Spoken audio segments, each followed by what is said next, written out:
Good morning, everybody. How you doing? Back again, back at Kiruna Airport.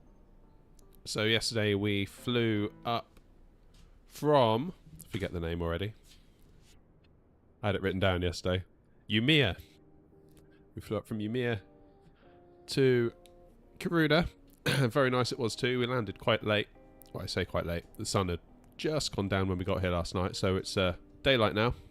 We're able to check out the airport a little bit better.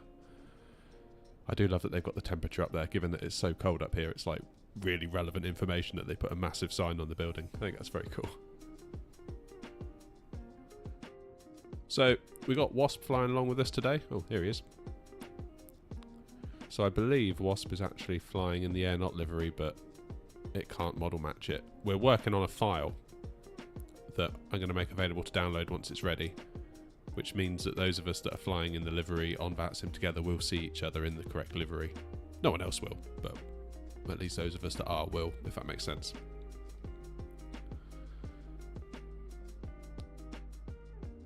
So again, massive shout out to Orbx. Very much appreciate them hooking us up with this pre-release scenery. Oh, look at that scenery as well, look at that backdrop. As we were saying yesterday, it's kind of like the default airports don't really do this kind of level of scenery justice today, but it's kind of nice that we've got options now. Very nice hangars over there. What is that in there? That was a dash, wasn't it? I remember thinking yesterday that was an ATR, but I don't think it is.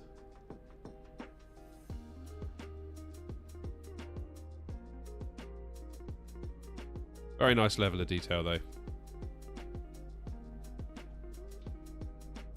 Yeah, it's got to be a dash, right? Because the landing gear is coming out of the engine assembly.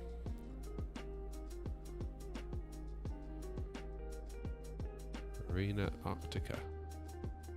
Wonder what that's all about.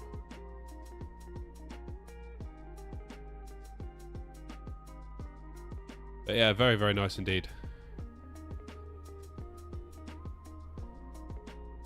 So we're heading down from here to Scandinavian Mountains Airport, which I've never been to before, or never flown into before. I did check it out. I checked out the default scenery last night, and it's basically a very weird strip of tarmac and a shed. So I think it's fair to say that Orbx have definitely contributed there, for sure. What is that? Is it like a yurt?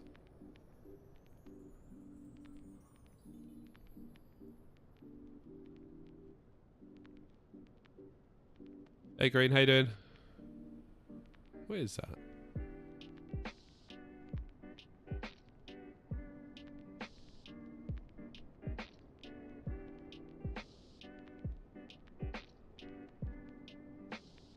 So kind of, yeah. Is there anything inside? No. Of course there isn't. Why would there be?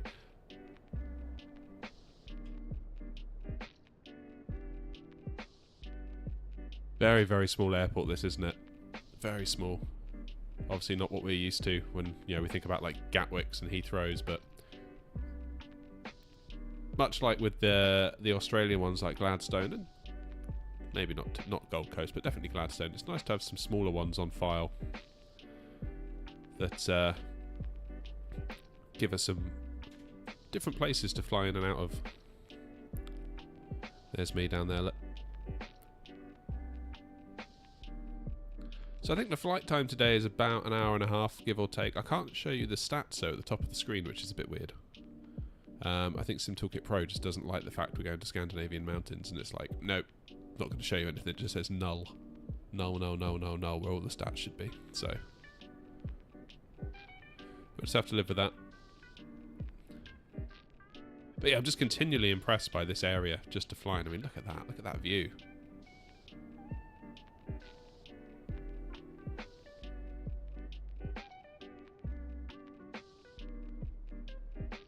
Yeah, fantastic now that the airports kind of match the quality of the surrounding scenery. Obviously, if you're in the market for any of this stuff, there is a link in the description. I don't make any money out of it, but it tells Orbx you came from me, and it keeps everyone happy. I mean, that is remarkable scenery, isn't it, that?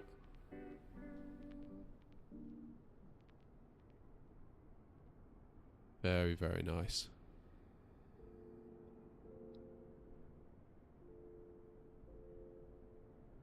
No worry, musical. You have us on in the background. That's fine. Biohazard, are we on VATSIM? Yes, we are. Green, yeah, anyone can join. I mean, if you're able to fly on VATSIM, you're able to fly with us, basically. It's kind of the vibe.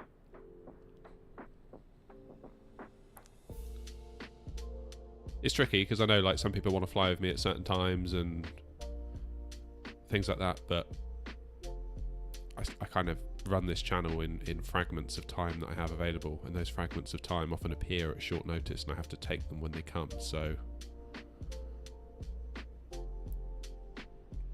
I can't always please everyone. Very cool. Right, I'm going to jump in and start getting us fired up. I'm sure Wasp is probably sat there waiting in the Airbus. It's only like one switch to turn that on, isn't it? Plane on. I'm joking, Wasp.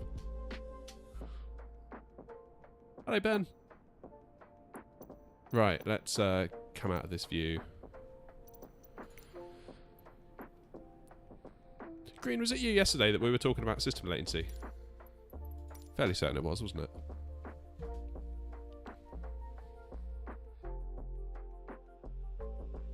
Look at that, a room with a view. Straight over to a bus. Alright, thanks Ben, you?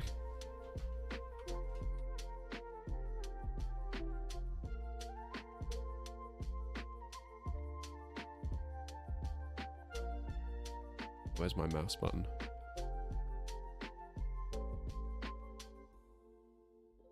It was. Cool, thought so. So I've disabled VSync today, so at the risk of some tearing.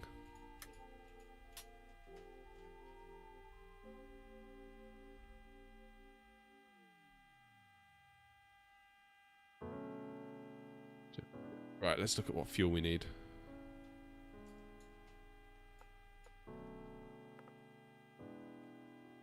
$7748 today. 153 on board.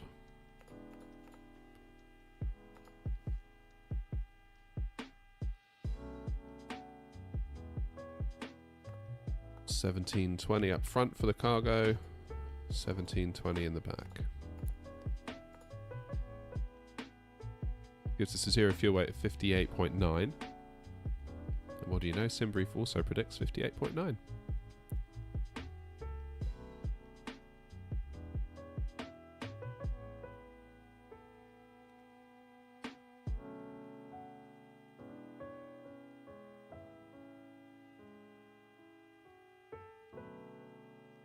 You shouldn't stream so early. Makes me sad.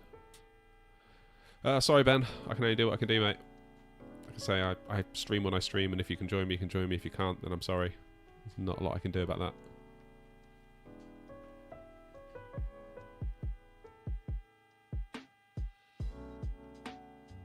Okie dokie. Let's get a ground power unit, shall we?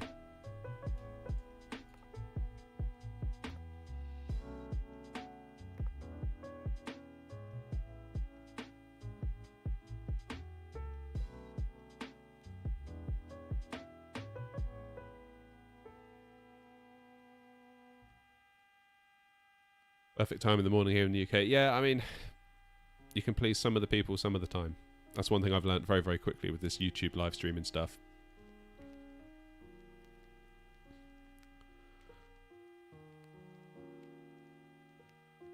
If I stream in the night time, people say, oh, I can't join in the night time, I can only join it in the morning. Can you stream in the morning? It's like, well, no, I'm not going to rearrange everything just for one person. So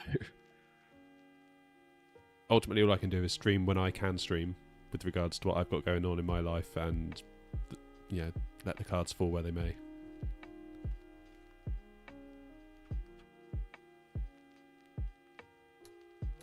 There we go. Let's get some ground power. Navs.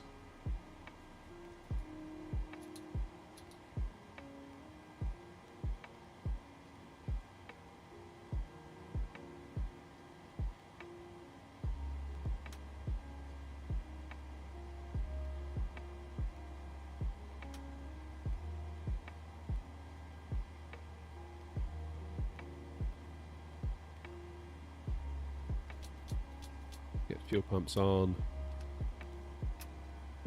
Do the APU. Hydraulics. Window heat.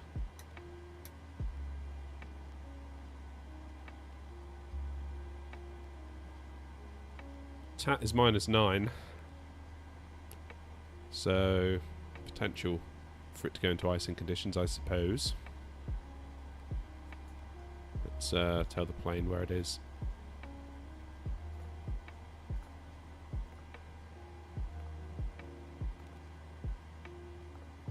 And the route is ESNQ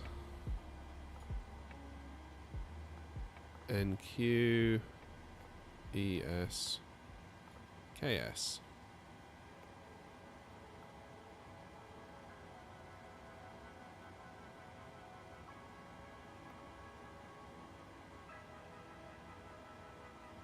Good. Departures, arrivals. Let's depart on runway 21, I think. Waspy doing 21.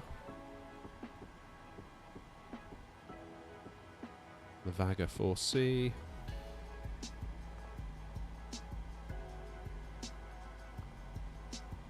And we're going to do ILS 15.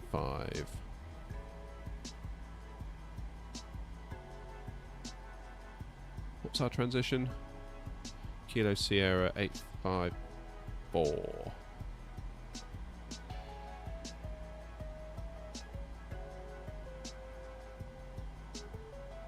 Got it. Cheers. Same as me. Always best to check.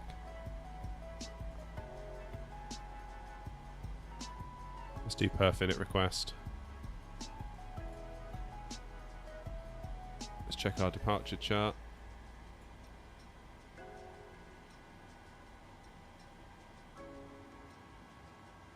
Let's transition 6,000.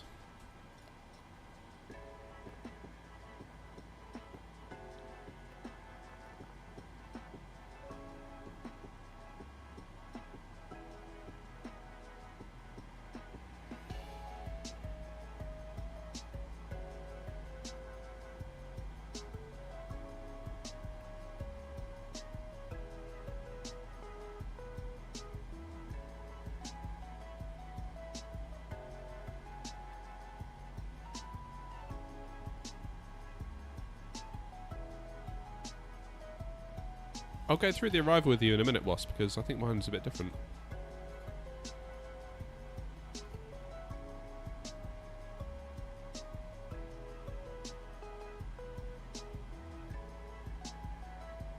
You do an anti-ice, Wasp. It is -9. And there are clouds up there, so might be wise to do it, I suppose.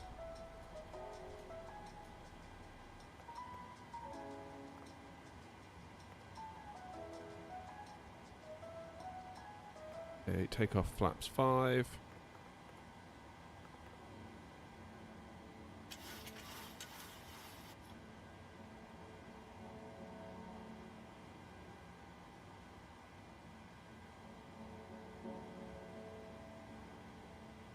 Yeah. Off we got. We've got a speed bird and another speed bird. Blimey, we filled the place up. We are literally...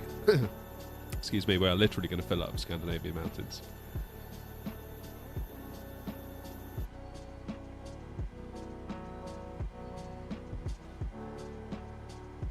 Engine only, not wing. Okay.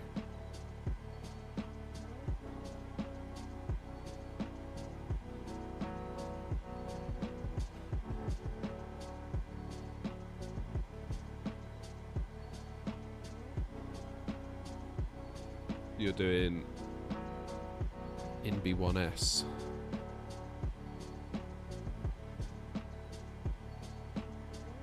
Ah, what have I done? So you're sort of going to come down and around and up, yeah?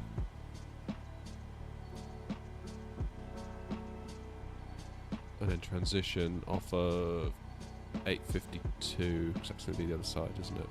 Yeah, that makes more sense.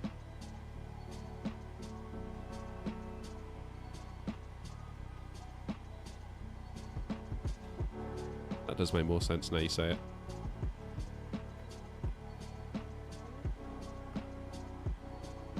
I've got no transition though when I do that. Oh yes I do. 8:52. Morning Brian. Oh, okay, you're in the chat. How you doing?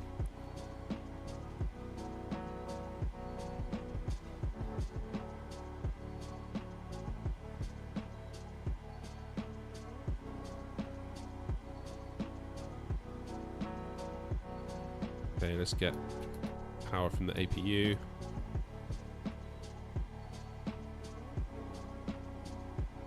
And we're flying flight level 280 today. It's a bit low, isn't it?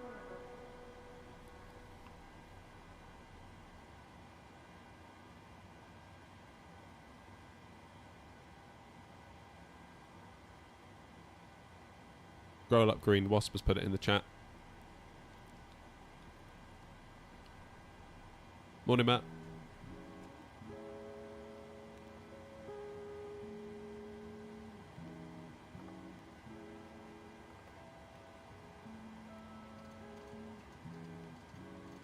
Oops. 162.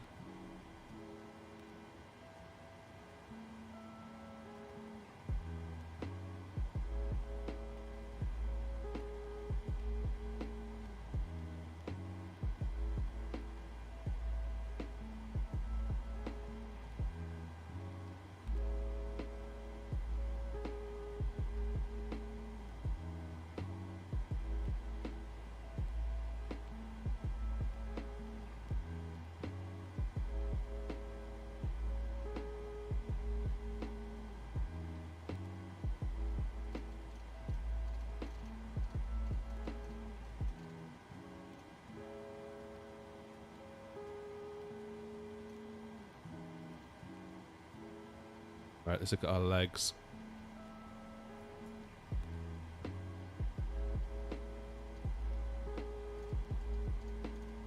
Set the runway course and heading.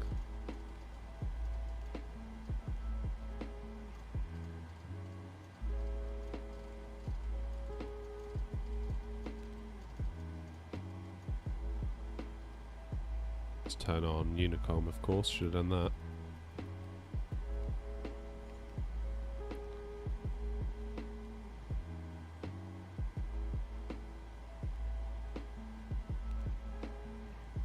It's actually giving me 380 now. That's weird. SimBrief says 280 and then this says 380. Oh well, let's trust the plane.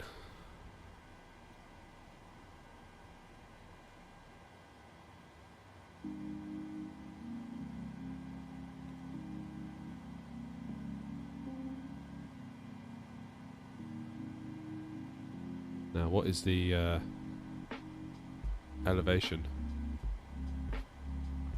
1644. Wow. 1650 it is then.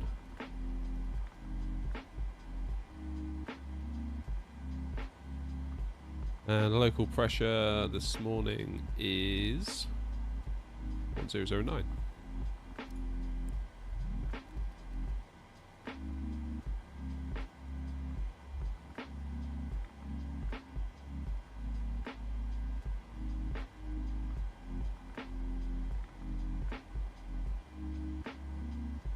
Okay.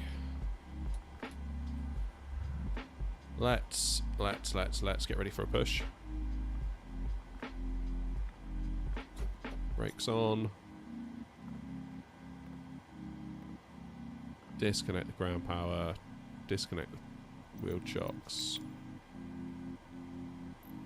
Just get GSX ready because that's going to take about 5 hours.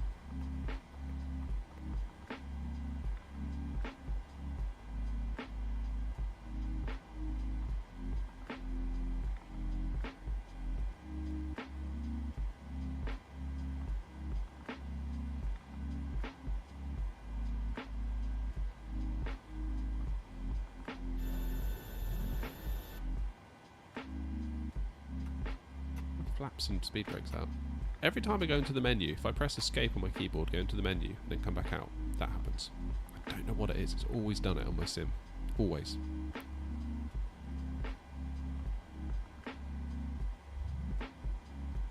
Yeah, I think Wasp is right. I think here the idea is that you can just turn out. See here, look at the markings.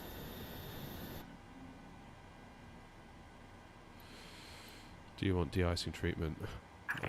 Due to icing conditions, please stand by for engine start until push completed and brake set.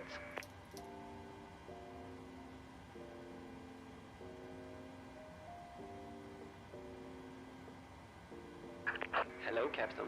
We are ready for pushback.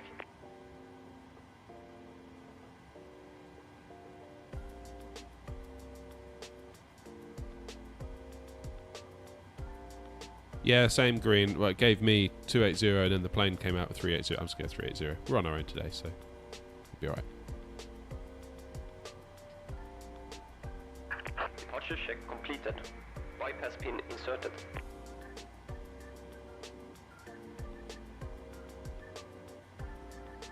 Kiruna traffic, N 151, radio check.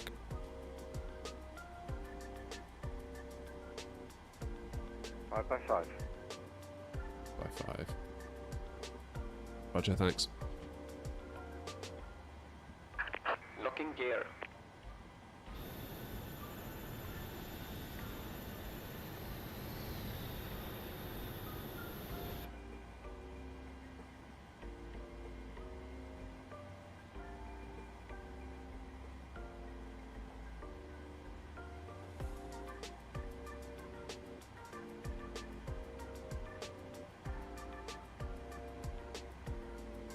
Reader traffic, Air 151, gate 3, pushing and starting.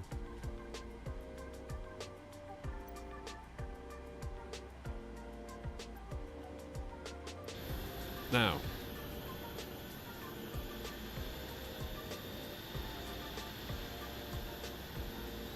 Kiruna traffic, Air 135, X-ray, gate 1. Starting engines, ready for push.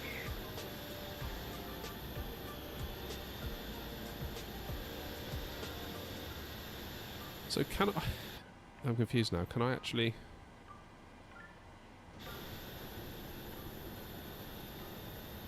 Can I just turn out of here? I might as well, right?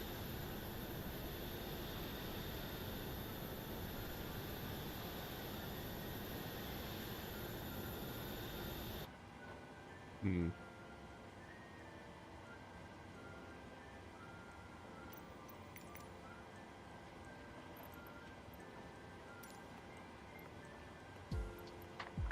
Due to icing conditions, please stand by for engine start until push completed and brake set.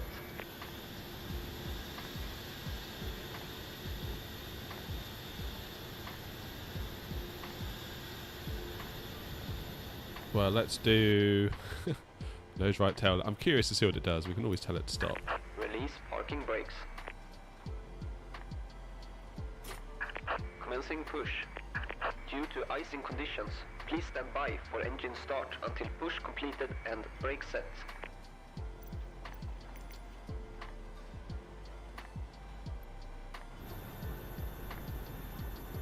See what it does.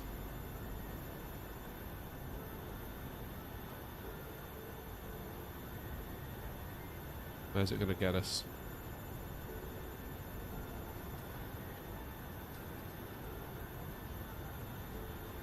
Always do a abort pushback if it looks like it's going to do something weird.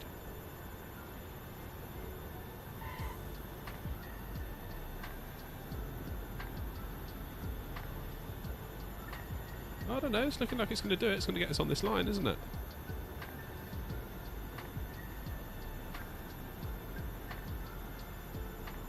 Yeah, that'll do. Obviously the GSX profile's working well with the scenery. Yeah, look, they're trying to get us on this line here, I think. Not sure what the tug's doing all the way under there, but...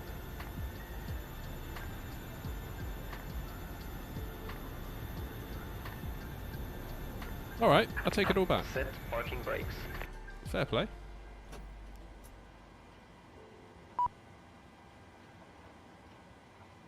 Alright. Now we're back from the gate. We can start the engines. APU bleed, 2 into ground.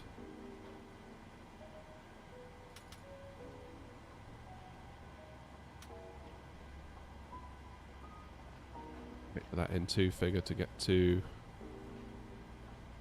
20%.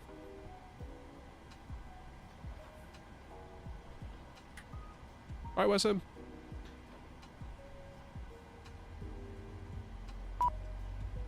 Okay, projector takeoff on. Let's get flight directors on. Arm LNAV, arm VNAV, arm the auto throttle. Let's get 380 up here, because until ATC comes online, which I doubt they will, given where we are.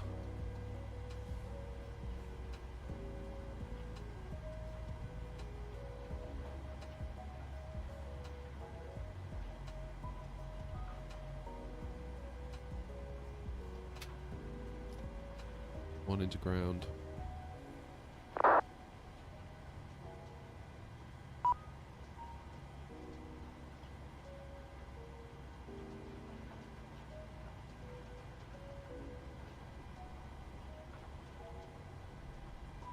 Let's give it some fuel.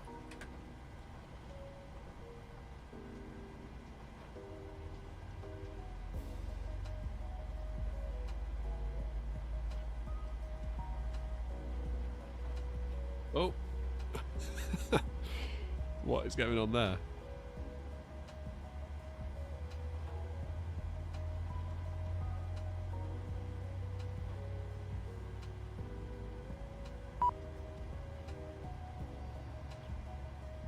AGSX, you're going to have to wait.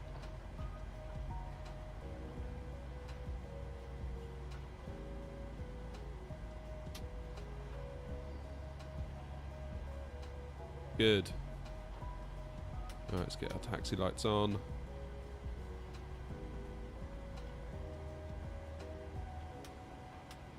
Probe heat. Power from the engines. Auto, auto, auto. APU bleed off. APU off.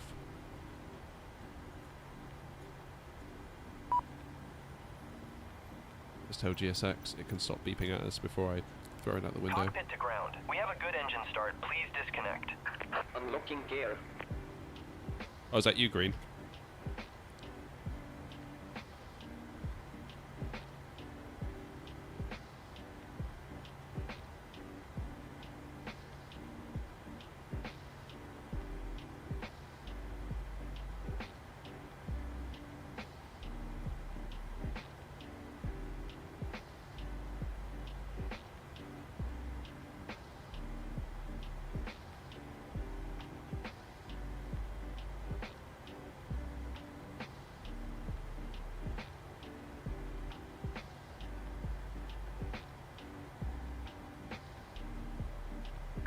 Tow truck disconnected.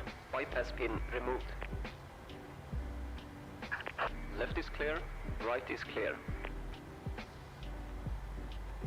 Rear traffic air not 151, taxiing, going to hold short of runway 21 while we wait for the Speedbird to depart.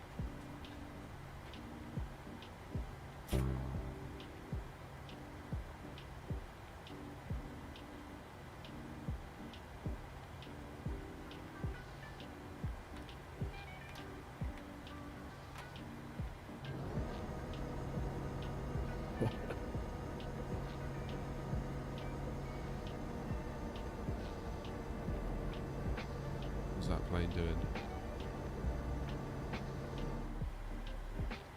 Just going to disregard what that plane is doing for now, I think.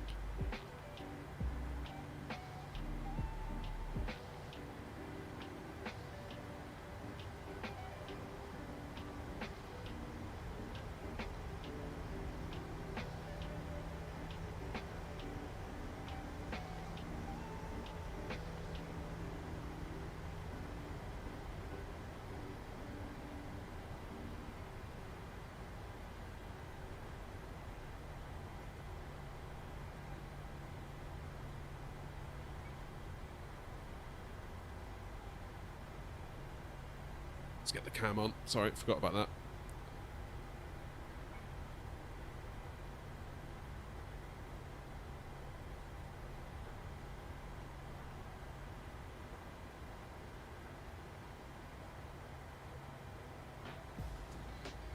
Okay, right is clear. Left is clear. Kiruna traffic, Air Knot 151, entering runway 21. We'll backtrack before takeoff.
Traffic, Air Knot 135 X-ray.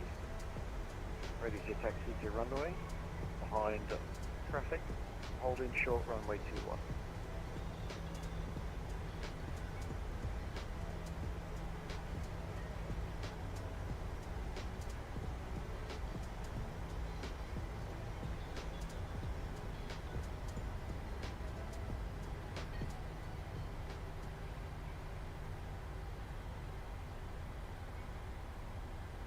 Yeah, engines into continuous.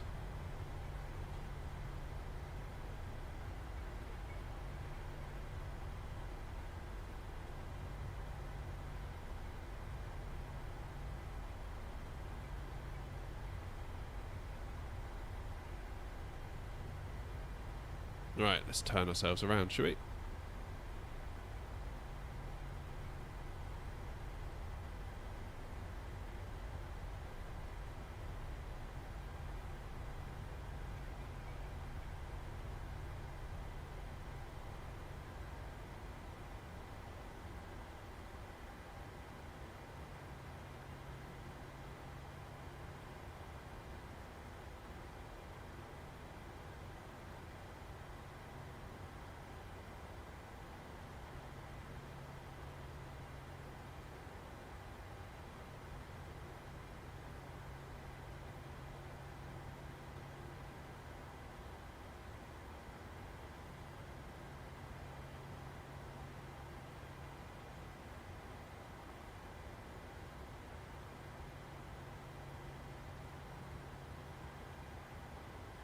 Really good.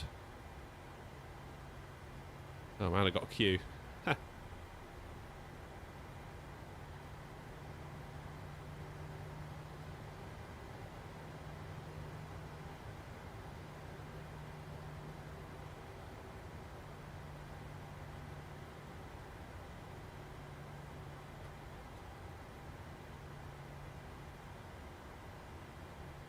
Okie dokie.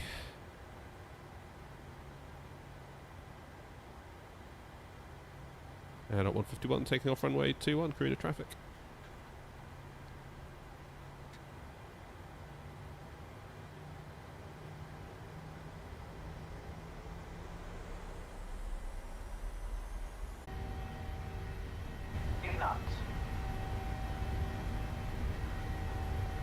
Bye everyone.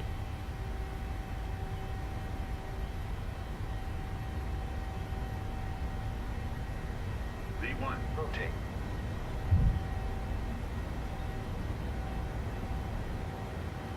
Positive rate of climb. You're up.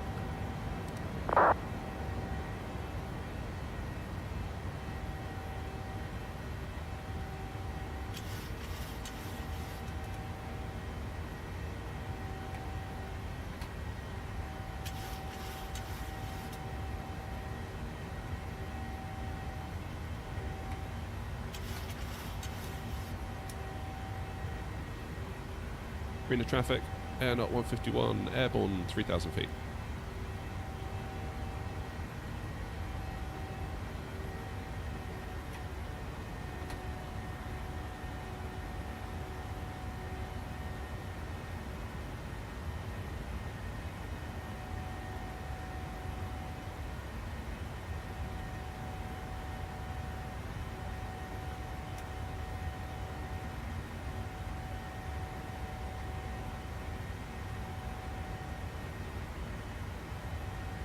So we'll just hand fly this first part of the departure.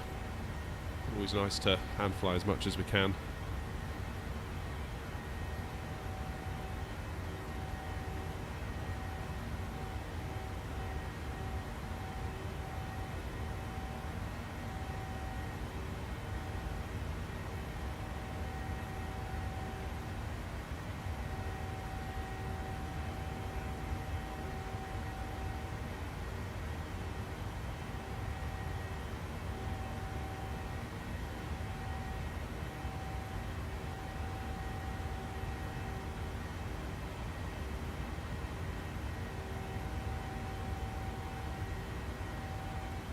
Standard pressure.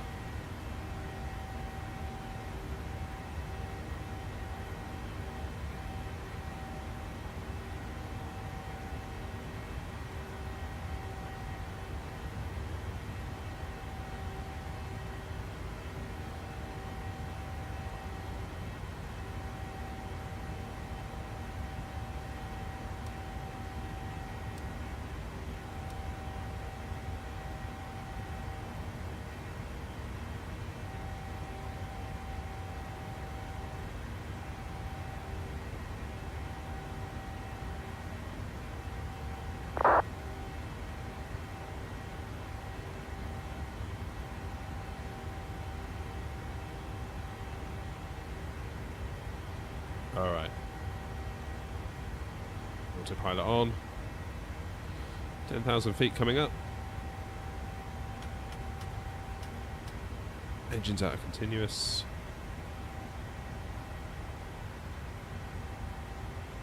Good.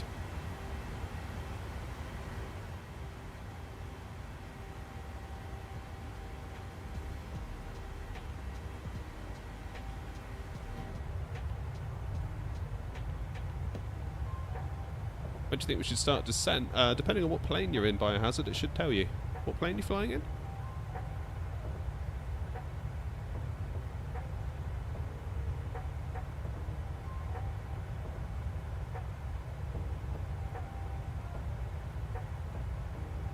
You're in the traffic. Air not 135 X-ray.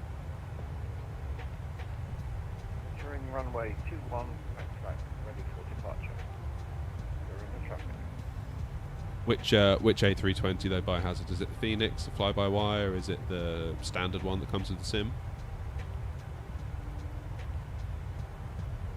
Oh, that was awesome. Yeah, it was awesome, wasn't it? What a view.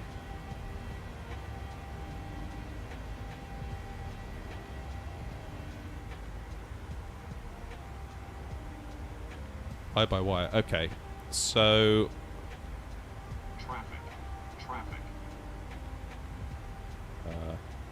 what?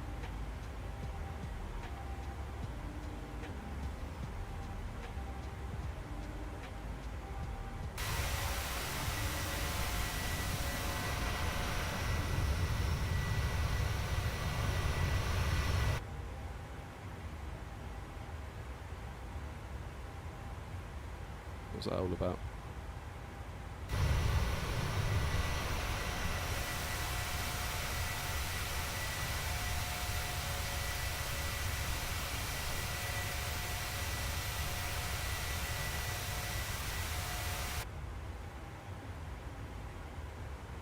Fly-by-wire, you can use your use a little tablet over here, and it will give you a descent calculator. So if you work out, for example, I don't know, let's say you need to be at 3,000 feet as you join the Air not 135 X-ray. Departure runway 21. yeah, let's say it's 3,000 feet when you're established on the glide slope. So if you then give the EFB your cruise altitude, tell it what altitude you need to get down to, it will give you a rough idea of how many miles you need to achieve that. Then you can kind of count back, basically. Does the fly-by-wire have VNav yet? I haven't flown it in a while. I know the dev build did at one point, or it had something approaching it. What I really like about the Boeing is once we get to cruise, So we're 380 up here. Once we get to 380, I could literally then twizzle this all the way down to like 3000. And the minute the plane crosses the mark where it knows is the top of descent, it will just descend. And it will bring you down exactly where you need to be, step descents. It's really nice.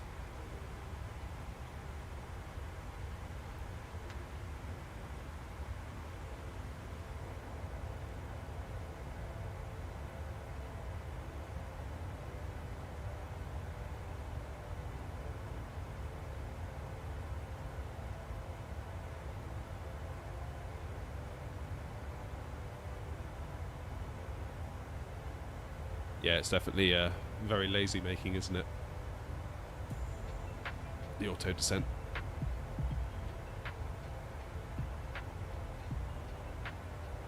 Yeah, it's unusual, isn't it? You think Airbus would be the plane that would do it automatically, and the Boeing is the one where you have to manually intervene, given just like how they are generally with everything else.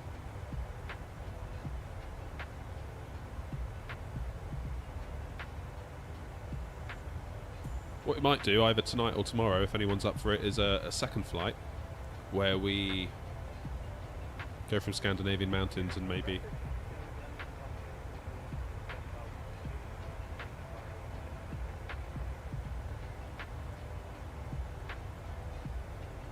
Yeah, we might do a second flight where we start from Scandinavian Mountains and then maybe bring ourselves back home, maybe to Gatwick or Bristol or somewhere like that.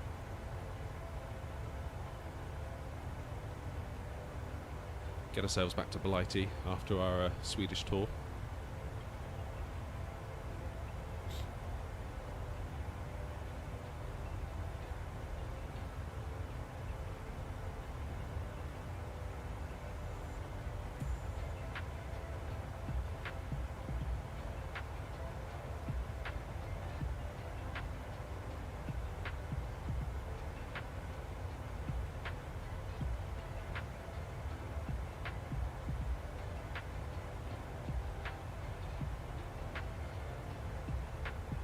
Not sure yet, musical. Just that it might be tomorrow. I haven't decided yet.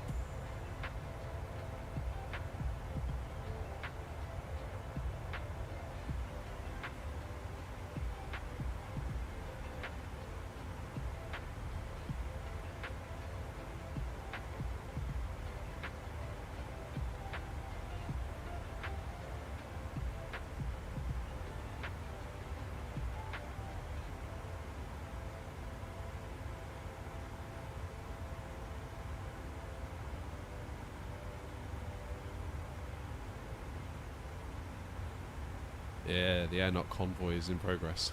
I haven't even thought to look at the FPS, which is probably a good sign.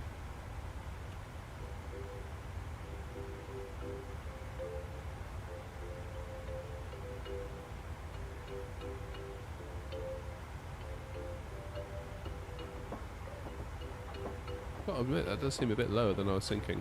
Oh wait, hang on. That's better. It's because I was clicked off of the sim. So if you're not actually, if the sim isn't in focus, it can appear a lot lower than it actually is.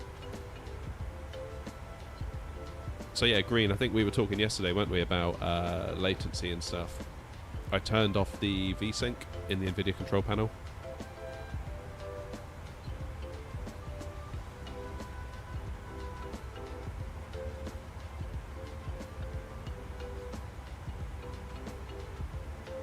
So turning off VSync has definitely helped, I think. Because we were at like 150 yesterday, now we're more like between 30 and 40.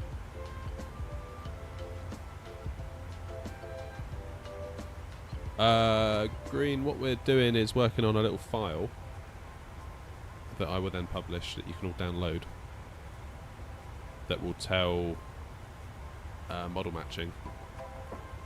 So if you have the livery installed, say you've got my 737 livery installed on your machine, and I also am flying in a 737 and we see each other on VATSIM, I will appear with that livery, because it will use the livery you have installed to show you it, if that makes sense.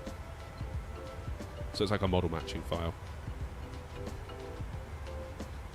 Obviously anyone that doesn't have the livery installed on their machine will just appear as like the default plane.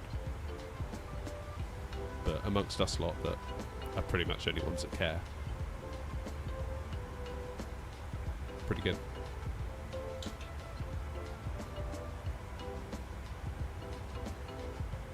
Time for coffee.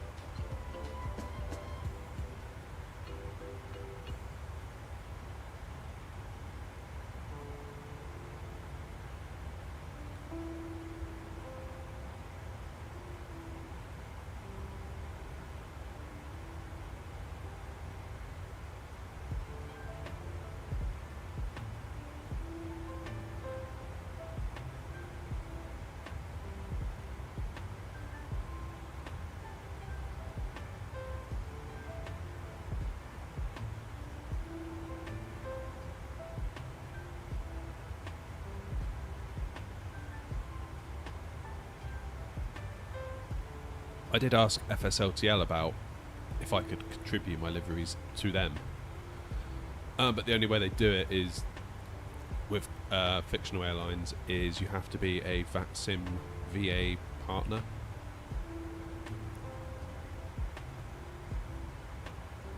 And then that's how you actually get your liveries into there. And looking at the requirements to become a VATSIM partner, it's a bit like, oof.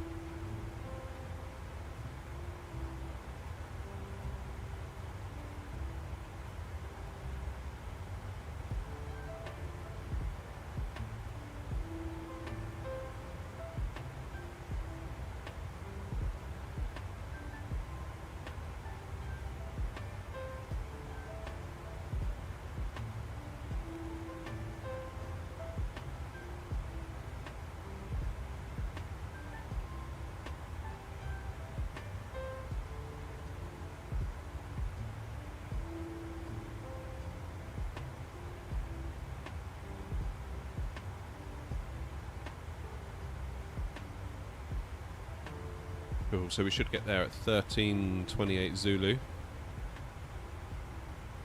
That puts us at about an hour away. Hour and 10.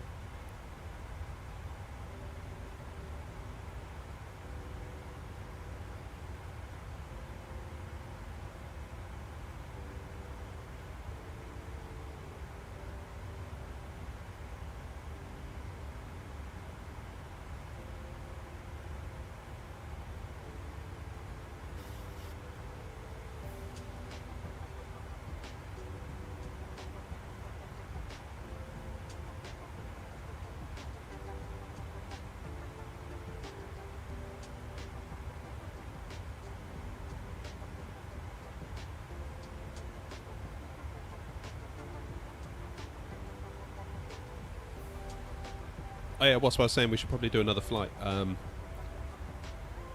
Sort of bringing the planes back to Gatwick or Bristol or somewhere, you know, from where we land today.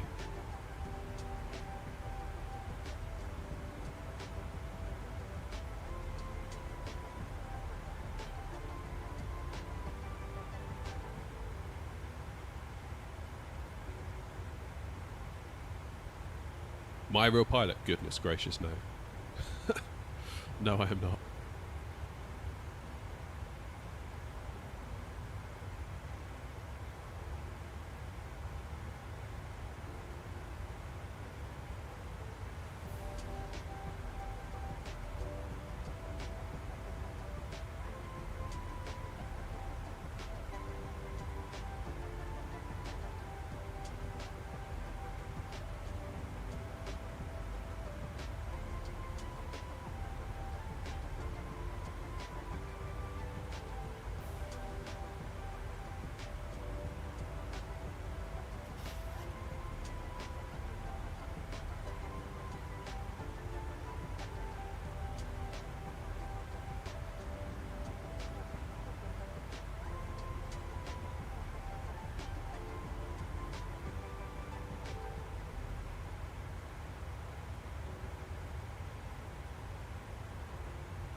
So I did some digging on the FPS issues we had the other day, and I think it was because I was multi-streaming to Twitch, and of course I'm now streaming to YouTube in 4K. And Twitch, you can't stream in 4K to Twitch. It's just not a thing you can really do, given the bandwidth restrictions they place on you. So my PC was taking the 4K output from the sim, crushing it down to 1080p, then sending it to Twitch, and I think that was what was holding it up.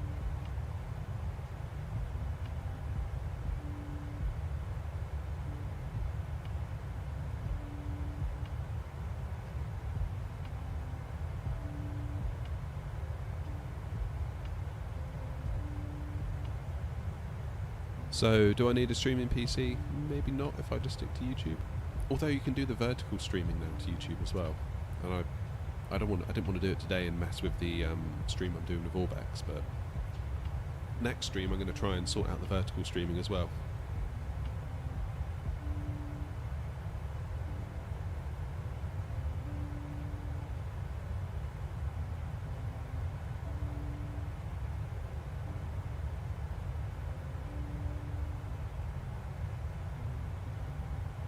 So we'll see.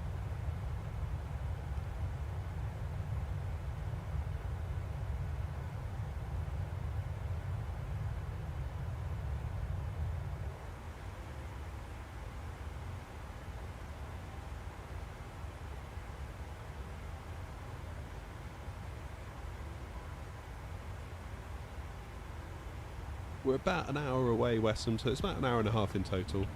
I think we're probably about an hour and 6 minutes away.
I've sorted my room out yet.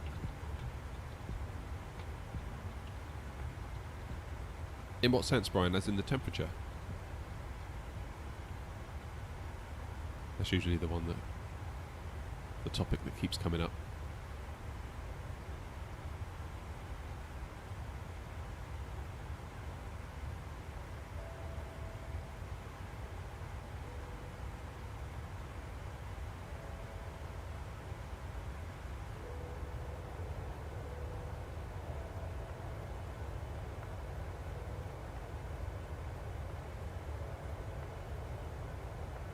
So for the most part, in terms of it being hot, it's okay. Like, this is a good time of year, really. It's not too cold, it's not too hot. In the summer, obviously, it does get hot.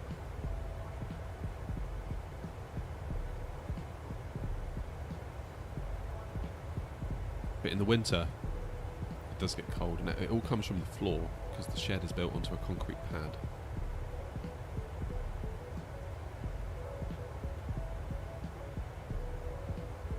And when that concrete pad gets cold, it's very hard to warm it up. Basically, the whole ground has to warm up, which means the weather has to change. And be changed for long enough for the ground to actually warm through.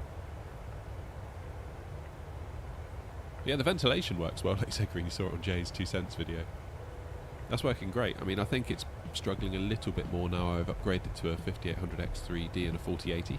Like, there is definitely more heat ambiently making its way into the room because of those 2 new components that run hotter. Like, no surprise there, I guess.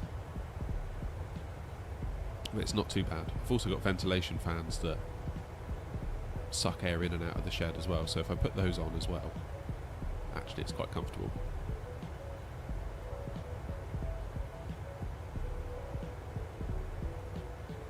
Always change it, Biohazard, like, there's no ATC online.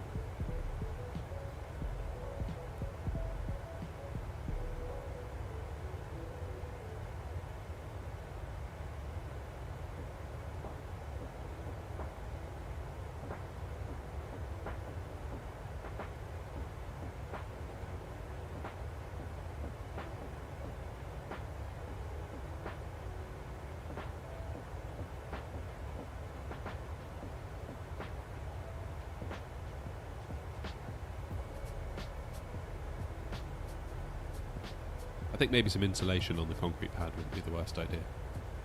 That might be a good call. Because that'll get rid of the coldness on my feet.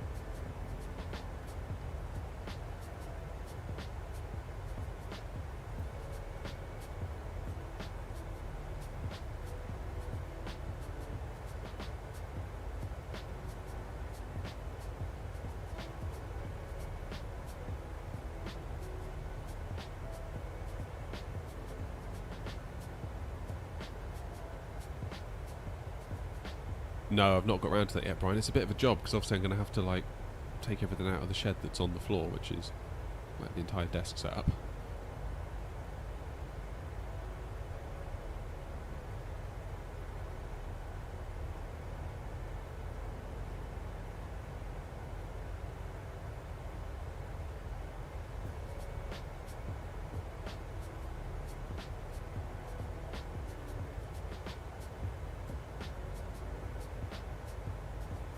And the other issue, Brian, is if I put insulation on the floor, I have to duck to get in here. I can't stand up in here. That's the other thing. I can't stand up in this shed without like tilting my head over.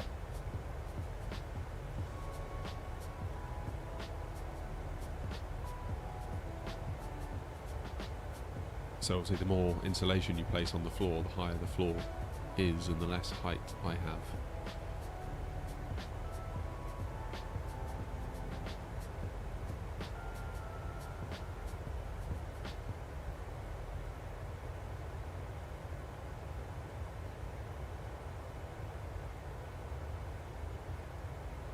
How far are we to top of descent? Guessing it's going to be a minute or two yet. Yeah, 250 miles nearly.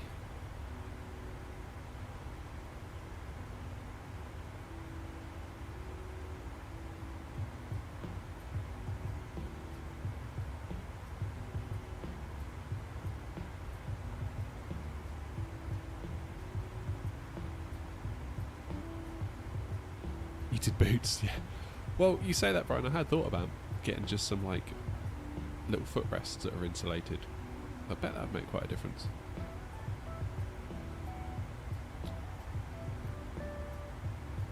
Oh, there's another one just taken off from Kiruna, heading to where we're going. Victor Charlie Papa 8989 736L.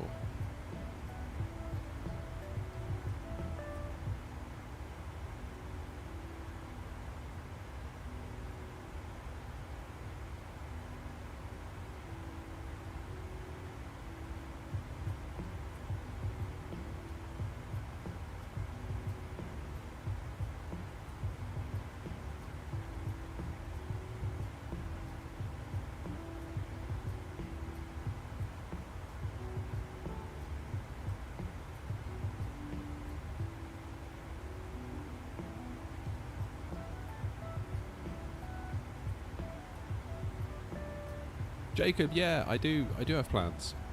Stay tuned.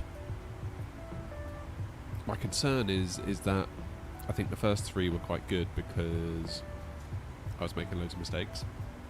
It's not good for me, but good for the videos. I worry that the more I do them, and the more kind of pedestrian they become, the less interesting they'll be. I don't know.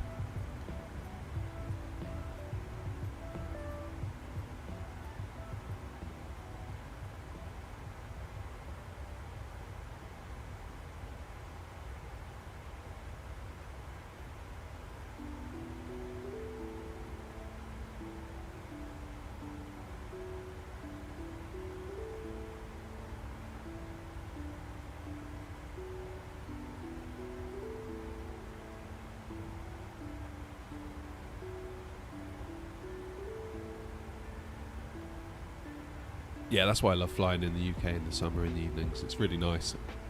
We did a couple of flights last year, like Belfast to Gatwick.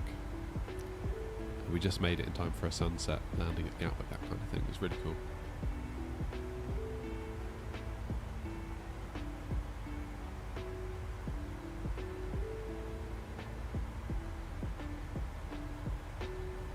Yeah, it's something I think about a lot, Jacob, that the kind of format. Like, I enjoy doing the streams because I enjoy, like, you know, what we're doing now with like people in the community all flying together. It's great, but they really don't make a lot of money. Like that, like they really don't make a lot of money to the point where it's almost laughable. Like, for example, the VATSIM videos where you do a full flight, chop it down into a video, make it like 10 minutes or something. That's something for people to watch. It's kind of evergreen. People can always be watching it. You get new views all the time. This live stream, once it's finished, its value is almost completely over. Like, it doesn't get any more views, really. You might get the odd one or two, but that'll be it. Whereas if you make a video, chop it up 10, 15 minutes, that video is then working for you forevermore.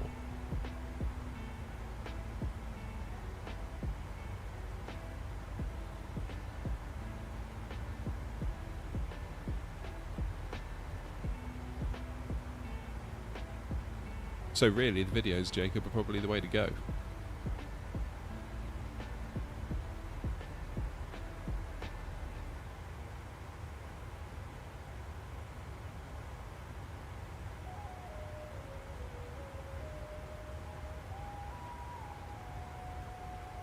You know, some people say to me, "Oh, that doesn't matter. It's, you know, you should be doing it for the fun and the enjoyment." It's like, well, not really. I'm trying to make a go at this properly.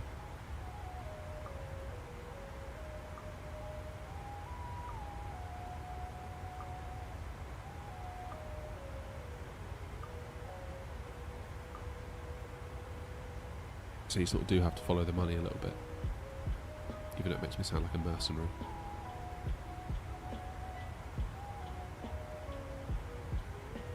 Equally, you follow the money, you're also following the audience.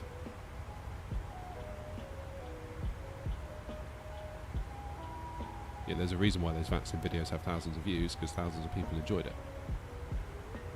There's a reason why these streams only get a few views, because not all that many people are willing to sit through a 2-hour flight in real time, and not all that many people can watch it exactly the time you're streaming it. So yeah, it's a tricky one.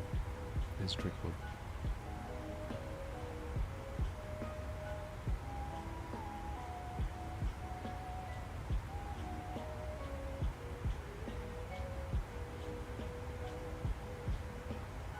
Again, it goes back to what we were saying earlier. You can please some of the people some of the time.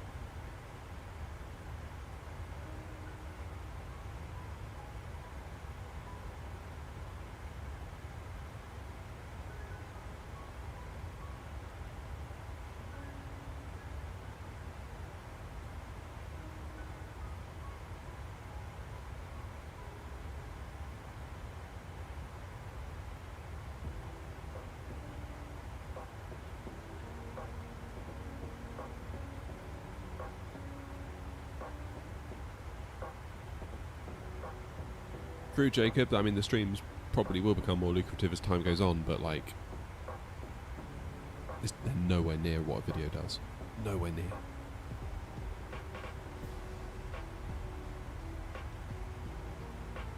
Like, we're talking way over 100x in difference.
You know, for me, the live streams is something that I enjoy doing.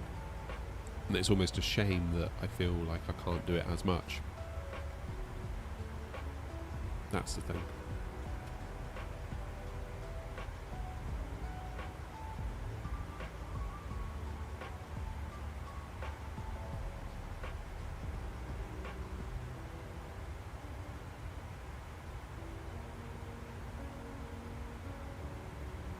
Yeah, I've tried doing that, Jacob, but the videos themselves just feel weird.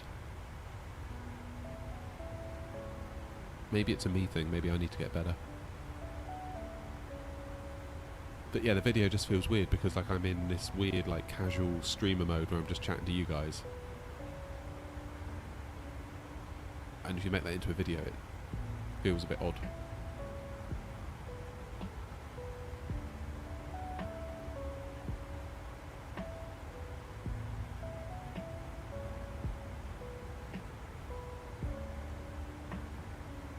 Discontinuities. Yeah, we have. Let's just clear it. Done.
I mean, it's something I'll try again, Jacob.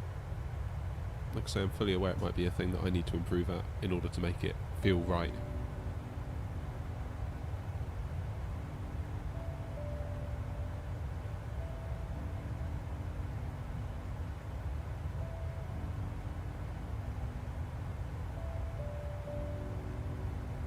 That may be the key to it all, in all fairness.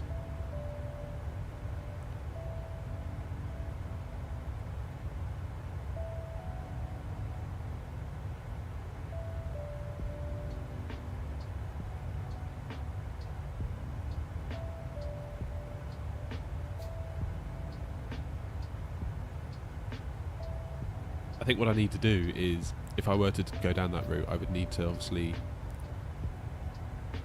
have chunks of time where I chat and have chunks of time where I don't, because that would make the edit really hard. if like I'm in the middle of saying, and here we are, you know, turn on the APU, doing this, doing that, and then, oh, hi Green, how you doing? Like, that would sound really weird in the video afterwards.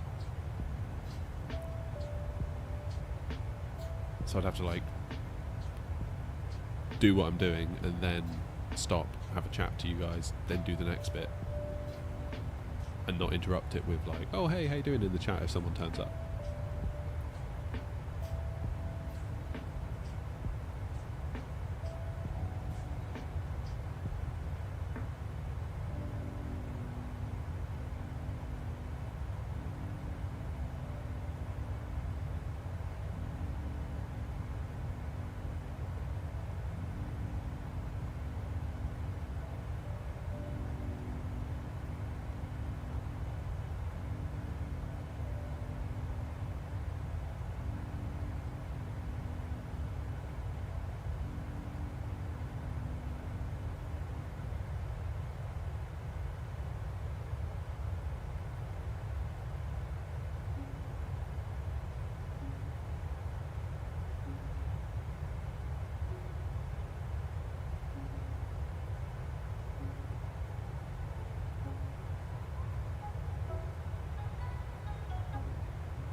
Yes, I should definitely muse on that.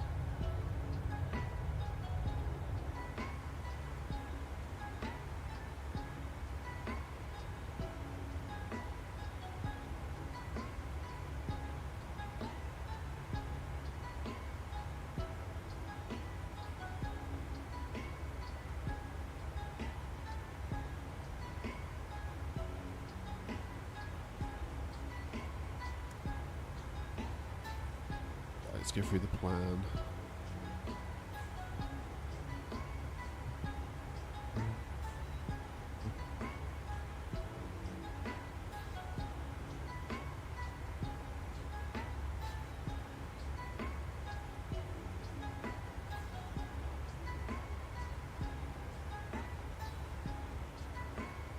What's going on?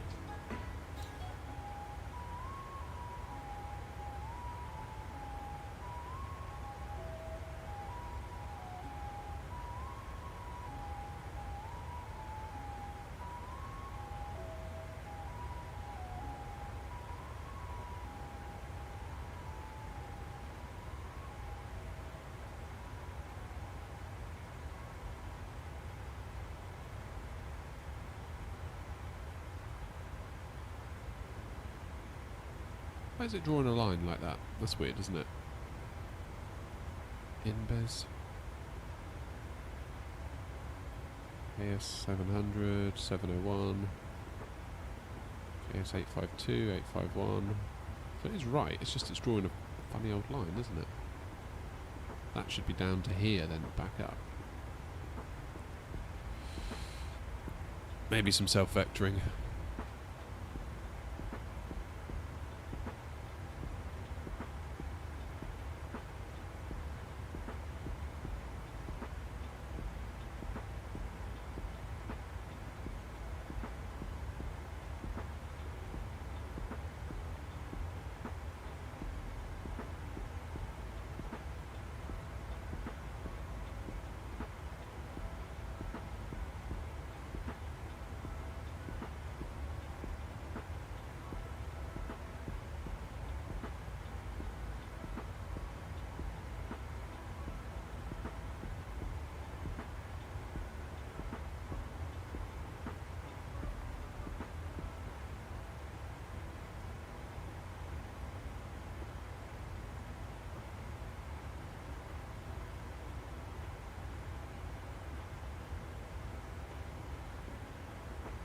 There, Gatwick Tower's on.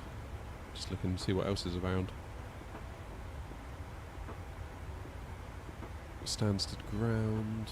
Manchester's got ground and tower. Edinburgh's got tower. Cork Tower, Shannon Tower. There's a little bit on in the UK at the moment.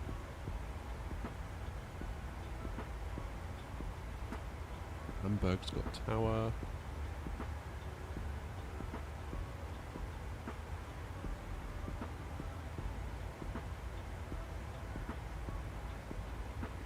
That's doing well. Delivery, 2 on ground, 1 on tower.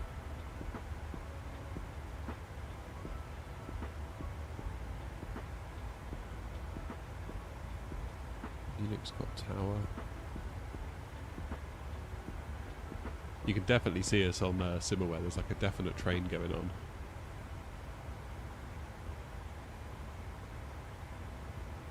Oh, shower.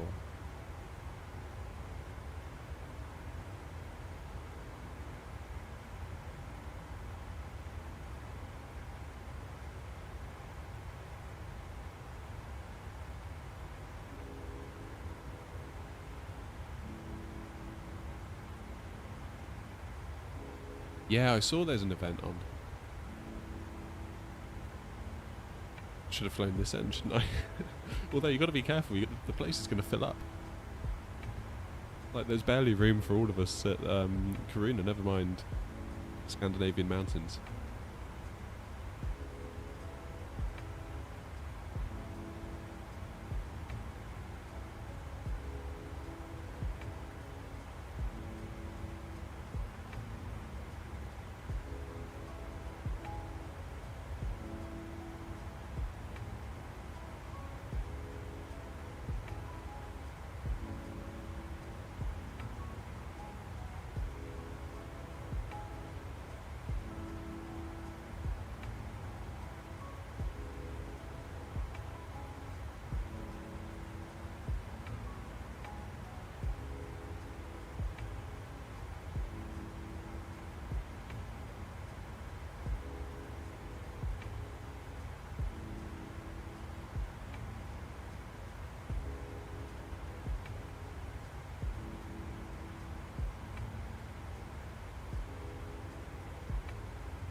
Yeah, it might be that once we land, we just disconnect, or I will, or you know.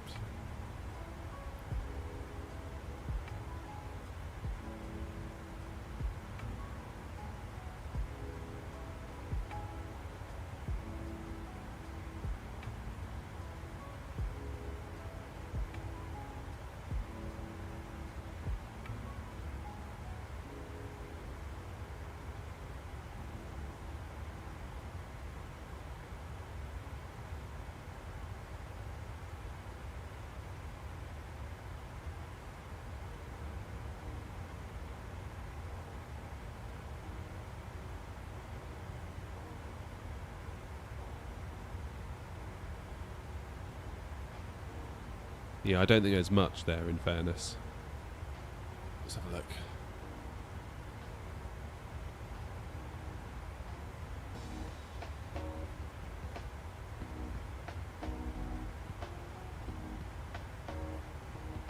One, two, three. Yeah.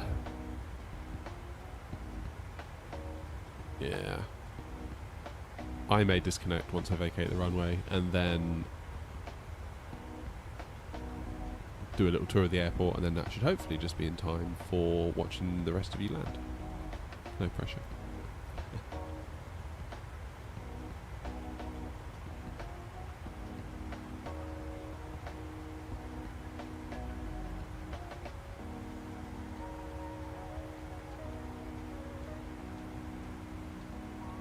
With a 4060 Alpino, I'd say you've got no need to. You can just use frame gen that actually comes with the card.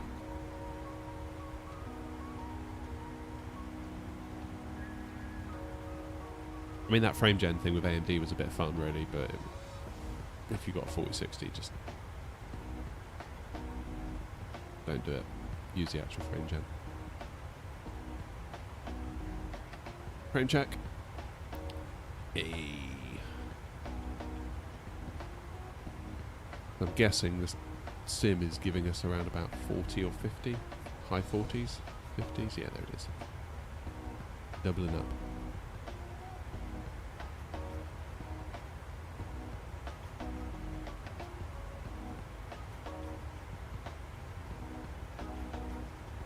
I'll reconnect in observer mode if I need to, Green.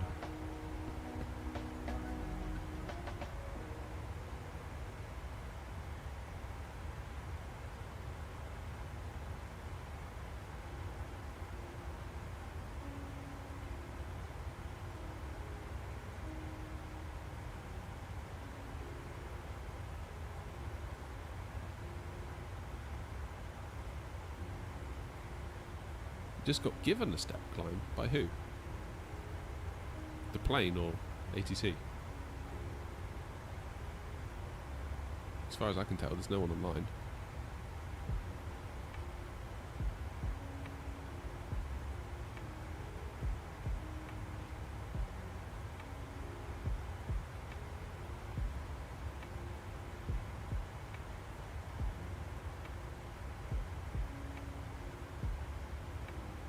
$70 miles for top of descent.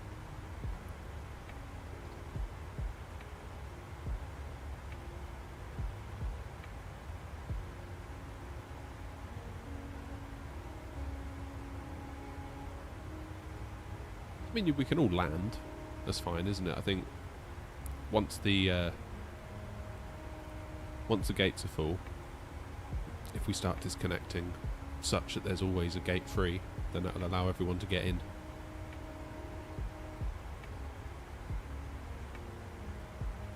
You can always reconnect in observer mode if you want to see the other people land, because then, even though you're there at the airport, those that are connected to VATSIM won't be able to see you. Therefore, you won't be in the way. So that might be the way to go. So yeah, Lucia, don't worry. Stay on track. We'll make sure there's room for you.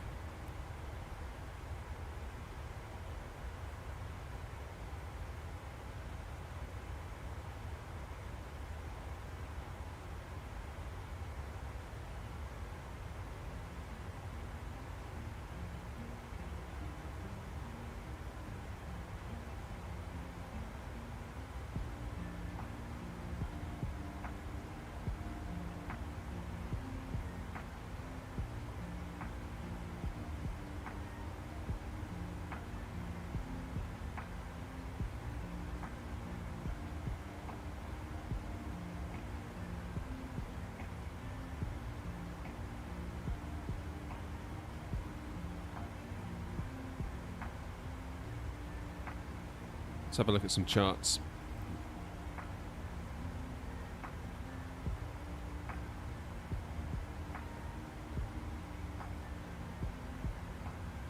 So we're going to be transitioning here via Kilo Sierra 852. Missed approach, climb straight ahead to 5,200 feet, turn left. Maximum 210 knots to Regta. Join the hold.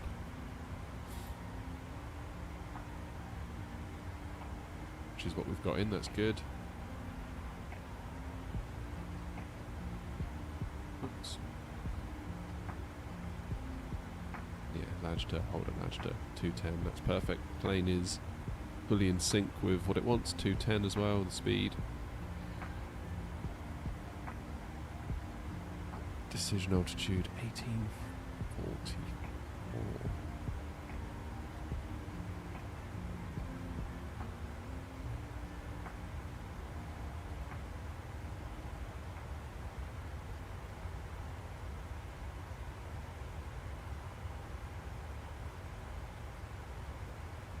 I wish you could type this instead of scrolling this wheel for what seems like forever.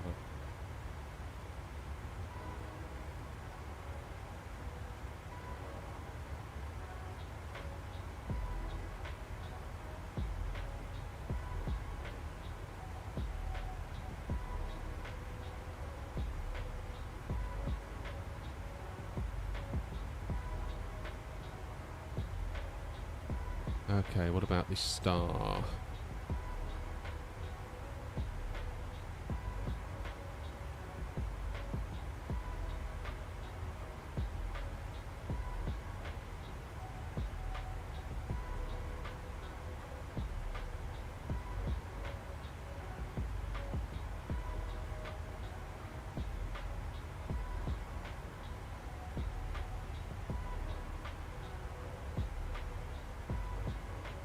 looks fine, doesn't it? Yeah, we've got the 10,000 restriction at Kilo Sierra 700. Then should be a 4,800 restriction, 230 knots. 230.48. Then 47. Oh, that's weird. Got 221 knots there.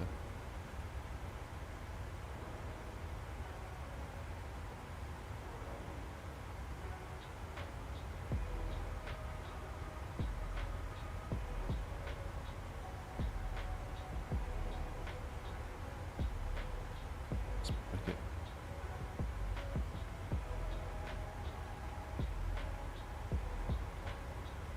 Oh, did I just click the wrong one? Ha! Yes, I did.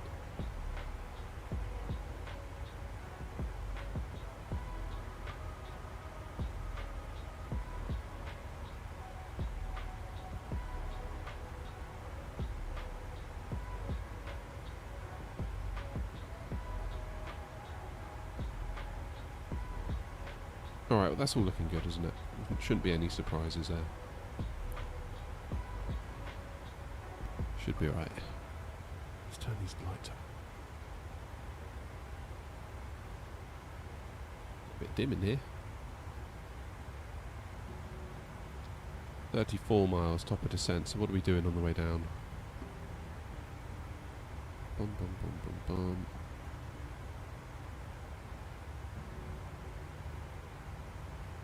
It's going to be 4.7, isn't it? I'm just going to put that in. I wouldn't be doing this if we were under VATSIM control, or air traffic control I should say, because we would wait until they tell us to top of descend, to descend.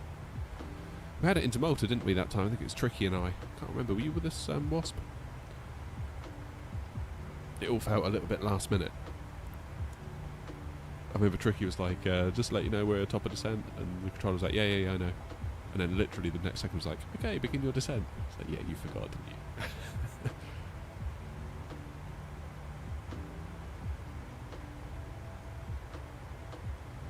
Alright. Landing runway 15. I believe it's dry.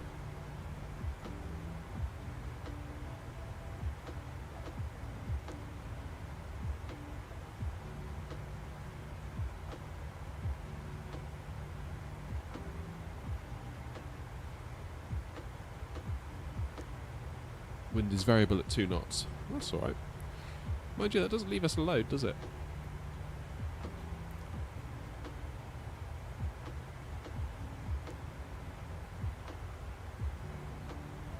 What's the runway elevation and heading? Oh, wasn't that where you had a bit of a nightmare on that flight, Wasp? Was that the one that went a bit wrong for you?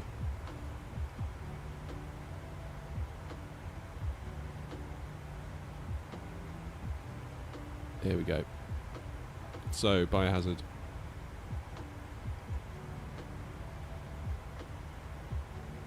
Oh, Wasp's already done it for you. Cheers, Wasp.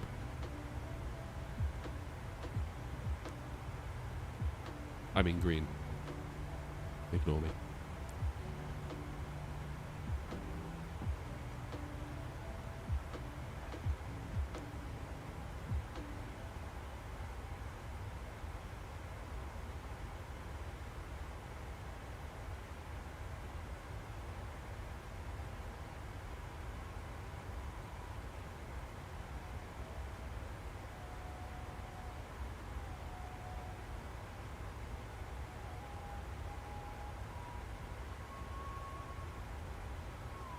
Getting sleepy now, guys.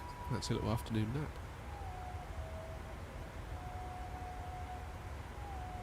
I tell you what, ever since I've had COVID,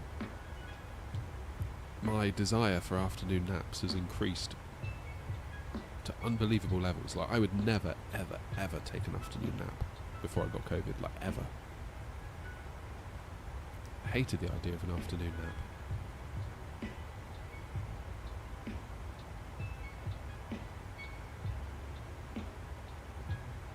And I would never do it because, like, if I took a nap for, like, even half an hour, it would take me, like, 2 hours to recover from it afterwards. I'd be, like, sleepy for the next 2 hours, by which time it's, like, the evening time, and it's like, why on earth did I do that?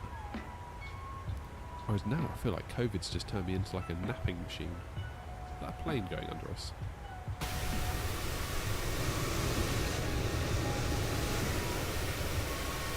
Close, wasn't it?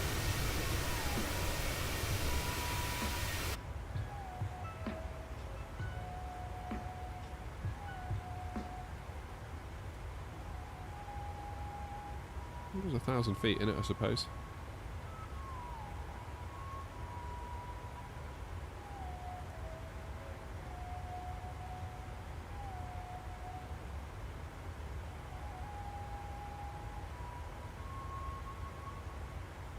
Yeah, ChartFox is alright. I started on ChartFox with this channel. Like, you got to keep in mind, like, channel wasn't making any money. Personally, I didn't have a lot of money to invest into it. So, like, yeah, ChartFox, that was the way to go.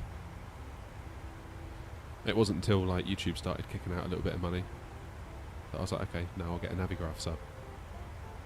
Now I'll buy the Phoenix. Now I'll buy some custom airports. You know, just started putting it back into the channel, really. But yeah, I spent ages on ChartFox. Nothing wrong with ChartFox. I mean, it's not ideal because there's potential for it to be wrong and out of date, and therefore you might, if you're following the chart on VATSIM, it might be you do the right thing according to the chart, but then that's not what the controllers and everyone else expects of you because it's an out-of-date chart. So, but if you're just flying on your own, you're not on VATSIM, it's a really good way to learn because you're not going to upset anyone. Because top of descent, here we go. It's just you flying, and that's how I spent ages doing it.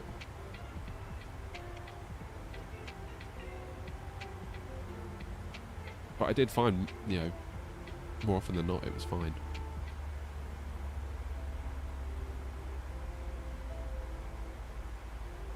Okay, let's do a weather import, shall we? Get the winds, because that may help us out a little bit. Because it's saying drag required, but once we have the wind data, it might change its mind on that.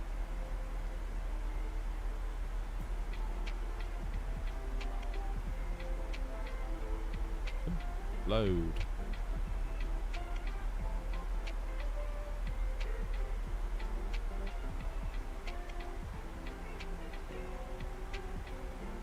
Yeah, so we actually don't need drag after all, do we?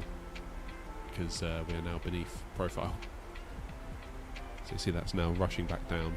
Now the plane is not descending as much. Here it comes. Yeah, it doesn't surprise me, musical. I imagine most of the time it's probably alright.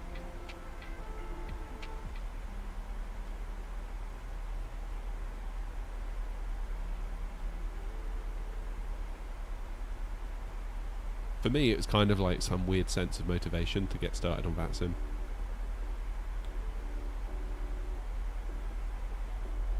It was a bit like, you've paid for Navigraph, now get yourself on VATSIM, because I was kind of stalling a little bit. I was like, ooh, I don't want to, I'm a bit scared.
Morning, Adam. Oh, wait, not good morning. Good afternoon, Adam. Try that again. Don't mind me. Top of descent is very close to the airport. Yeah, but then keep in mind that you're going to... Yes, it is close to the airport, but we're going to be doing quite a bit of wriggling around the airport as part of the approach sequence, so...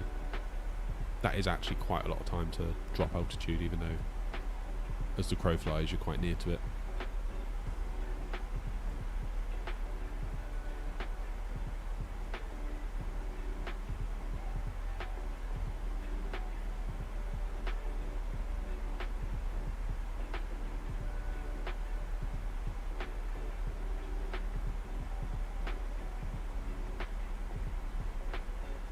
mean, we're managing to stay on profile quite nicely here, so I think we're going to be alright. Alright, weather check. Variable at 2 knots, so basically we don't have any excuses, do we, if it goes wrong? Which is... I always do like to have an excuse in the bag.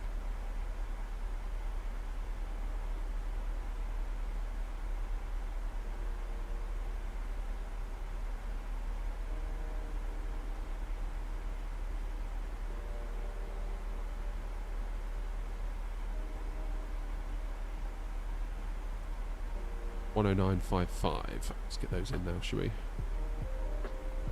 10955. 10955.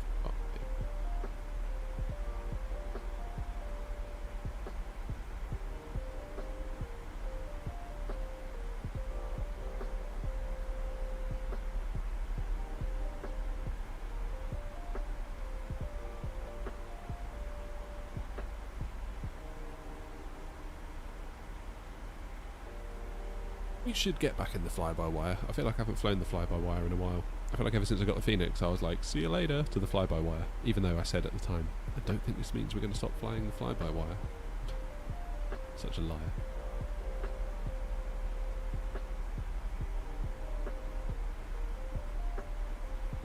What's the deal with fly-by-wire at the moment? Does it have VNAV in the stable build?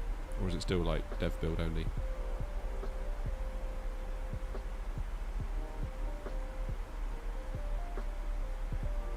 I feel like once it gets solid VNAV into the stable build, then that is such a solid aircraft, isn't it, for free?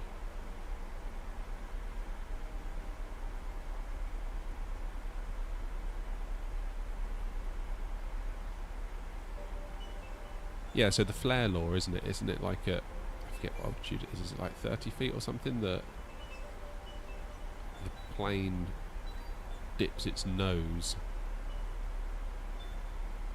which then makes you as the pilot be like, oh, I need to pull back on the stick to initiate a flare.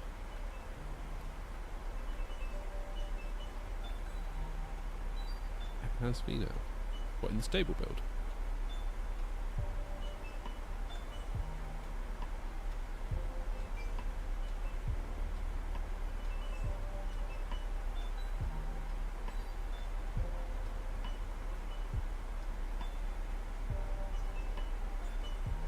Transition on the way down. 6,000.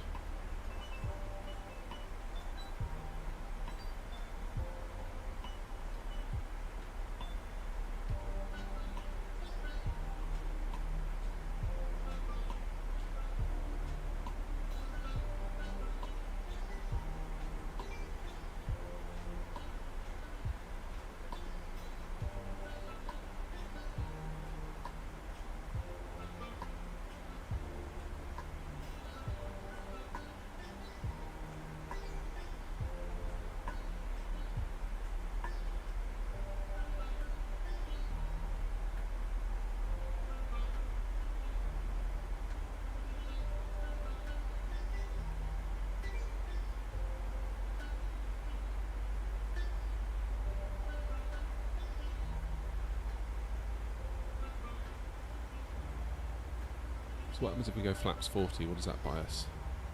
Not much.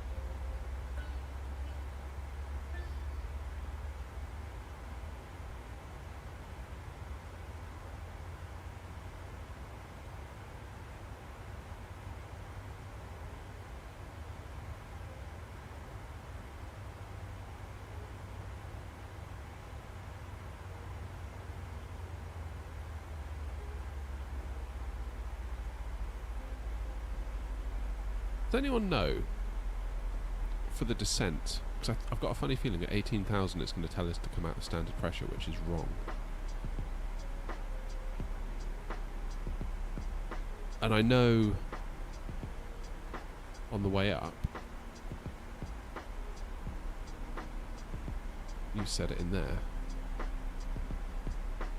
but I think that only does the takeoff.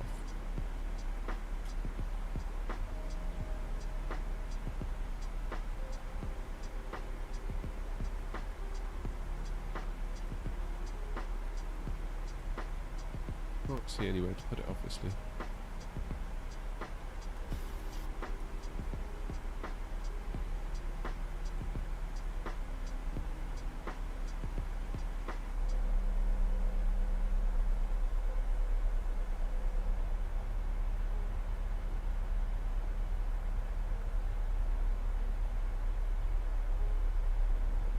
Yeah, I'm not sure how to. I feel like it always yells at me at 18,000 because that's like its default.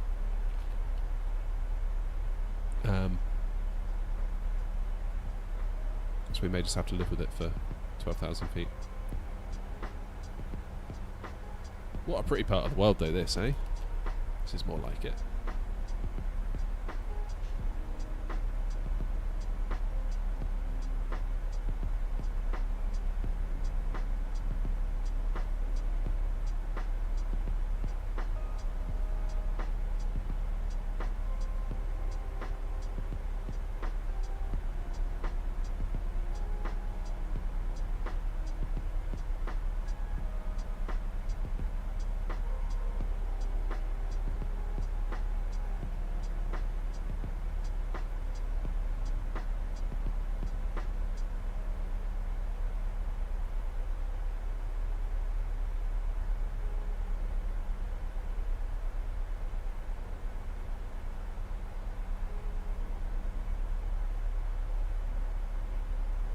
Yeah, I think that backtrack definitely bought us all a lot of spacing, didn't it?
So I'm interested to see what it does here.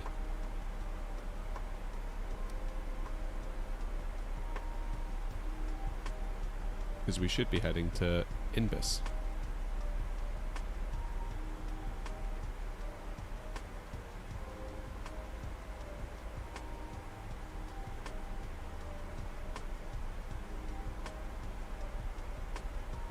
Can you see anything down there yet?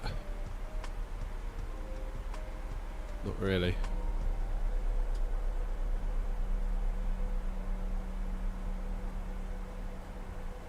It's weird, isn't it, how murky it gets once you get beneath the clouds.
Yeah, there is it. It's flashing what's gone yellow on us.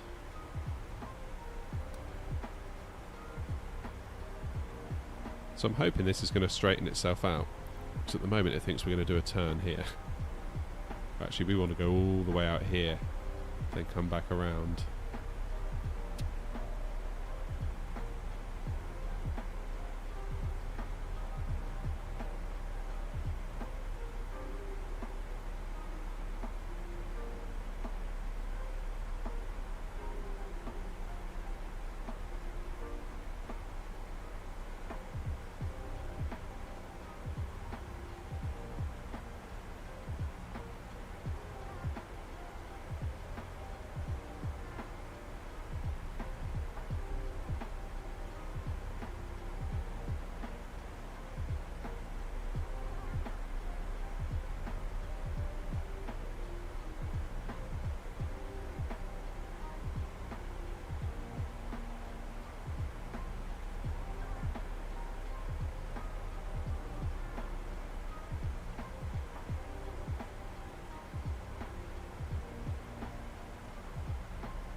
What route are we doing? We are flying from Kiruna, and we're just on our way in now to Scandinavian Mountains Airport. So this is a triple pack of airports that Orbx are releasing. So this is a preview of Kiruna and Scandinavian airports. Yesterday we flew to Umeå, I think it's called. Yeah, Umeå. We went Umeå to Kiruna, then Kiruna back to Scandinavian Mountains today. Quite a good airport, this one, I think.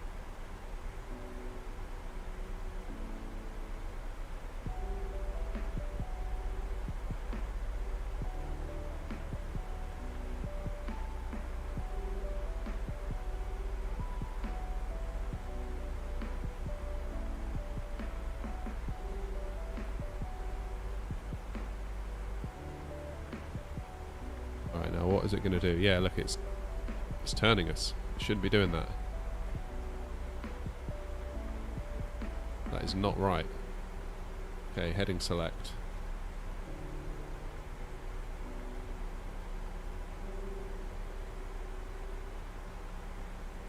We're going to go out towards Airbus.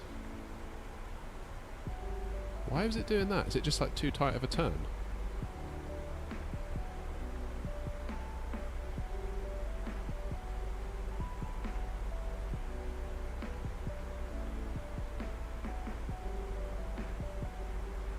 Weird.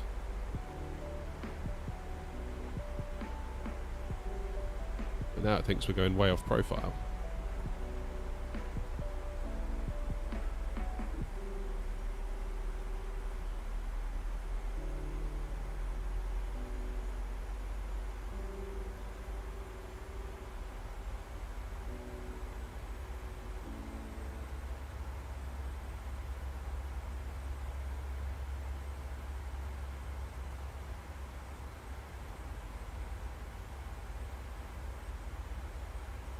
Are you heading straight out to... Are you going all the way out to Airbus Wasp, or... are you going to be taking shortcuts?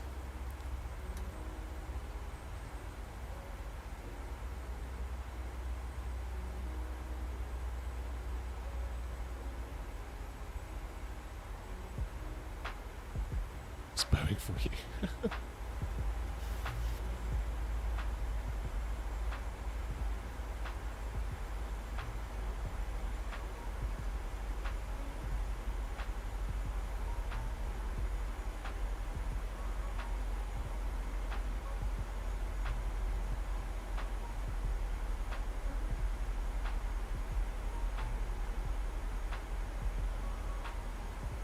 Maybe it is just too tight of a turn. That is a bit on the tight side, isn't it?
Scandinavian Mountains traffic, Air 151 inbound on the Airbus 1 Sierra Star, 10,000 feet.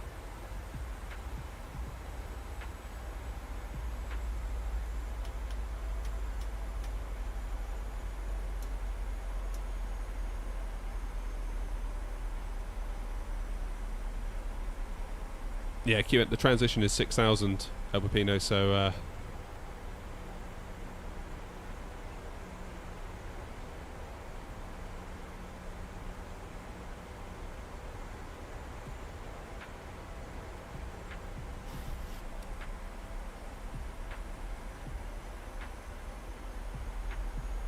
maybe we just go direct to 701 at this point.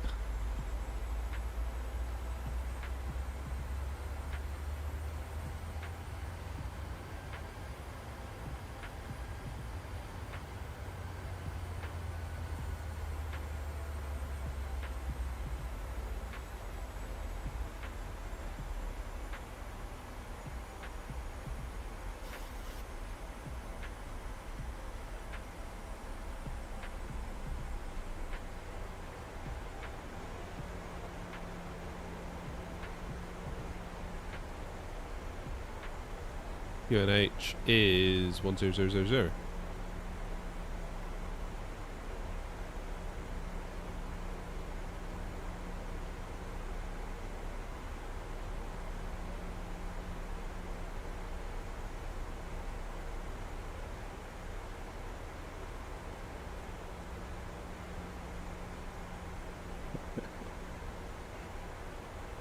Yeah, the scenery's a funny one on the default.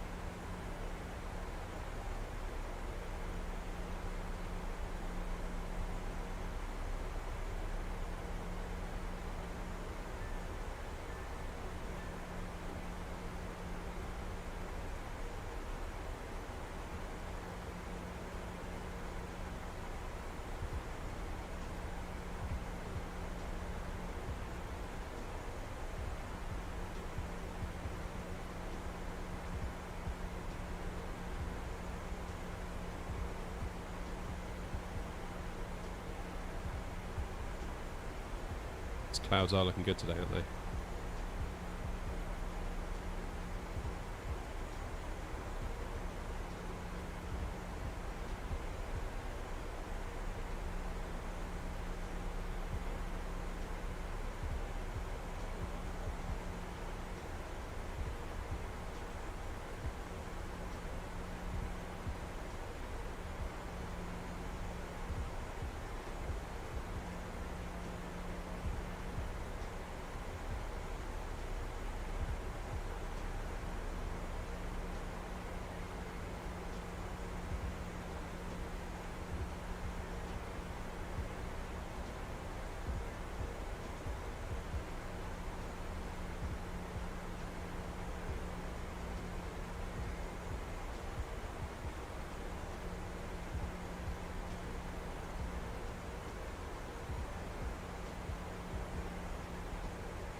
Bit of a tough one, is it?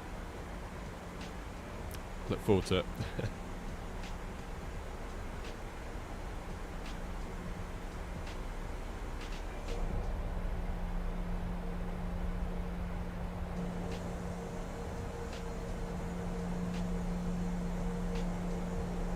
Very pretty though, isn't it?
Okay, let's get flaps 5.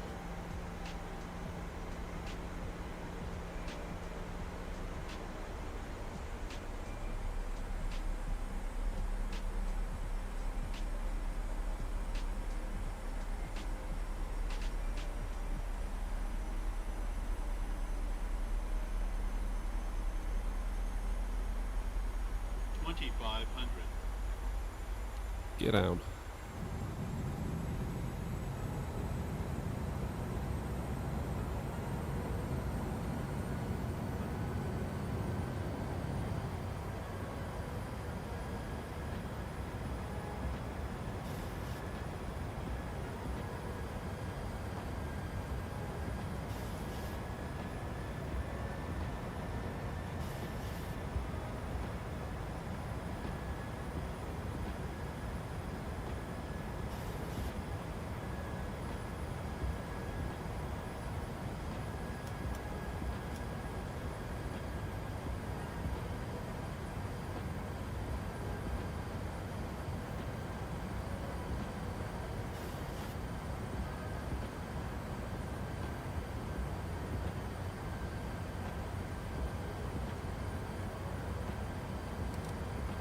Alright. Coming in now on base.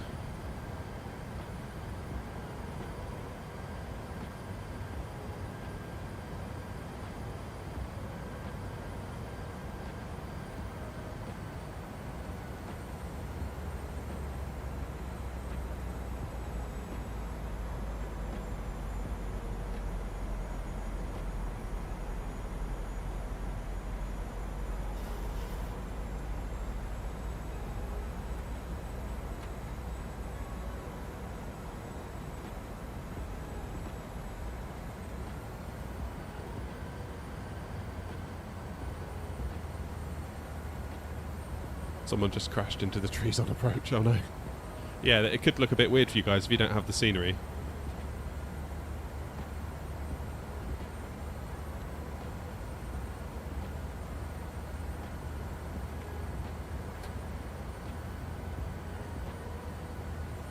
Let's get ourselves 160. Pixel! You're just in time, we're just about to land.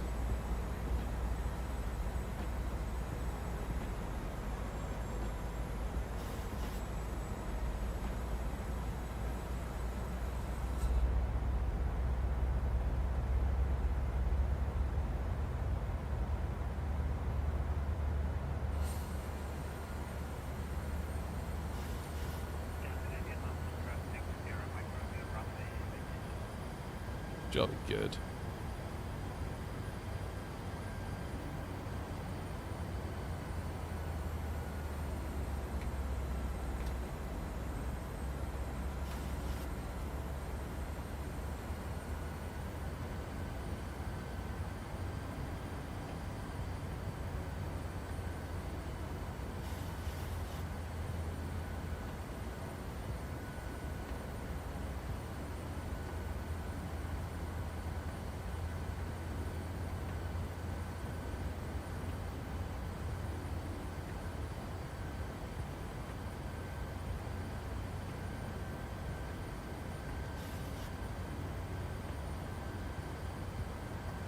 Probably slowed myself down a little bit.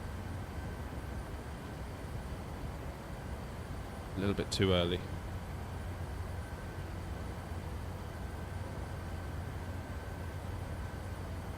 Yeah, I was just thinking the same, Pixel. Hope you're doing alright.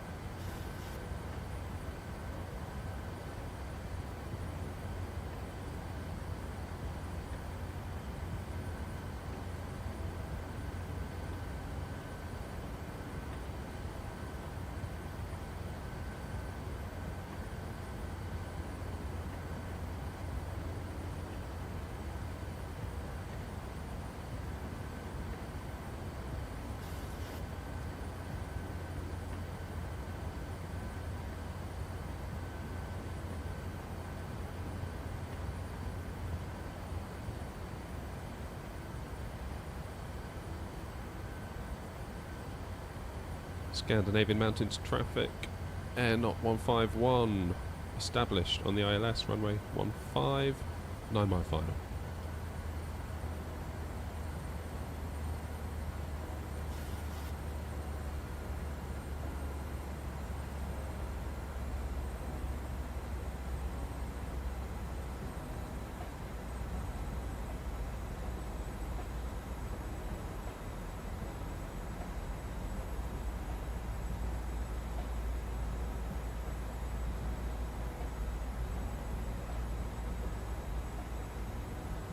Okay, currently visibility is nothing.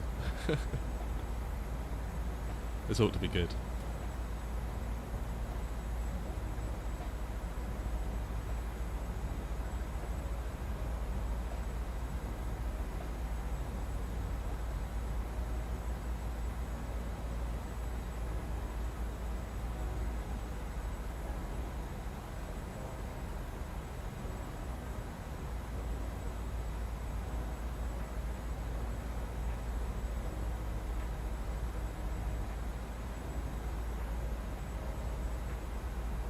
Alright, fingers crossed everybody.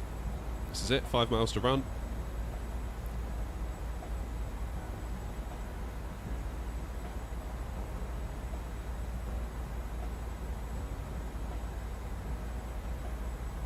There you have to be an auto land at this rate.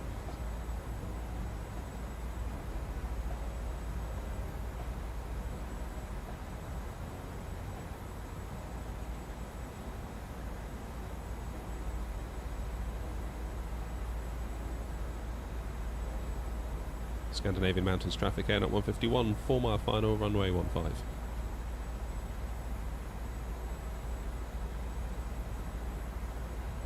How did you not manage to land then if there was no visibility? I guess we might see something in a moment.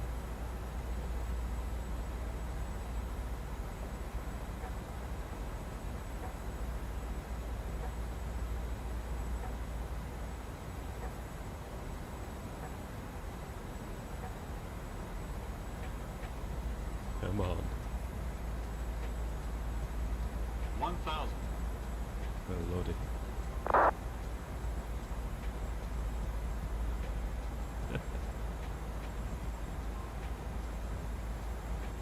Come on. Let's get some lights. I feel like we're just about to get it. Yeah, I can see it.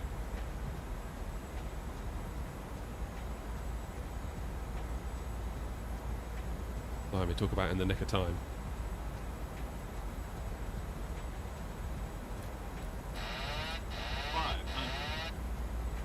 Alright. My airplane. 400. Approaching minimums. Continue. 300. Minimums. Continue. Said it too early there, didn't I? 100. Well, nose down, nose down. 50. 40. 30. 20.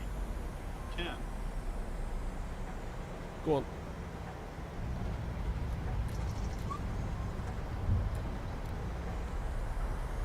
Et voila. Not too shabby that. Not too shabby.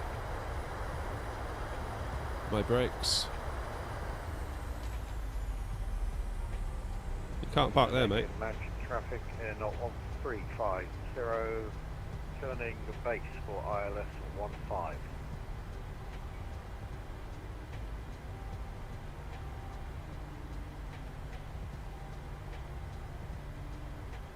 Jolly good. Right, let's get these auto brakes off.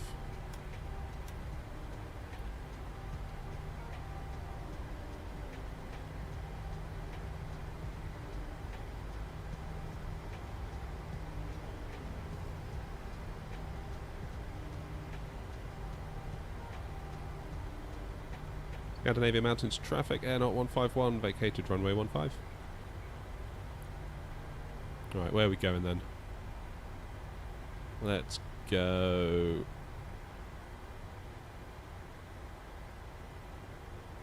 Let's go over here, let's go right.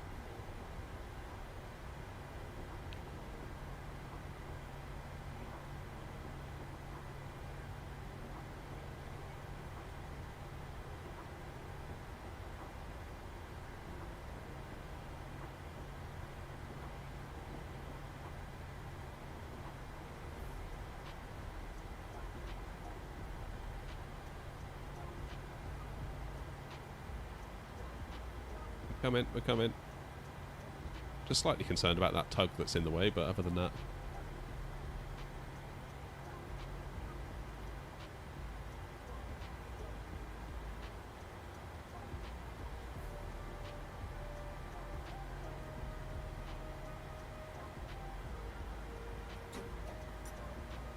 Alrighty.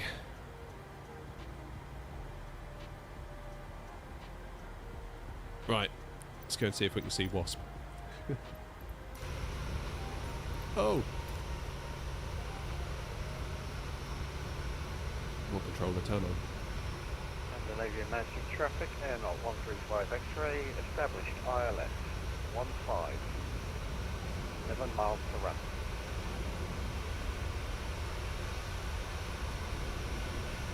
I am using an eye tracker, you're quite right.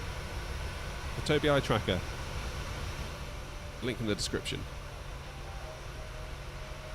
I very much love the eye tracker for on the ground. It makes such a difference. So I'm experimenting at the moment. I've turned the eye tracking off and just got the head tracking, but I don't think I like it as much. I just wanted to experiment today. I think a large part of the magic of it is the fact that it does your eyes and it does your head. Oh, who's this? Oh, is that a go around?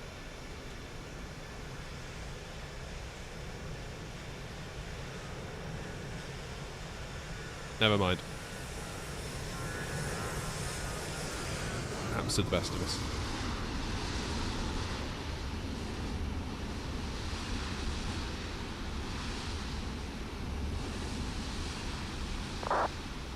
What was our feet per minute on that landing? 198. It's not bad.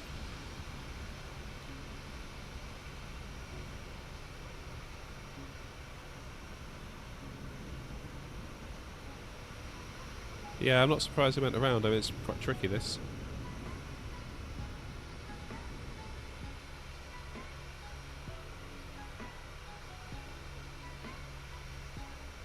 Not easy conditions, that's for sure.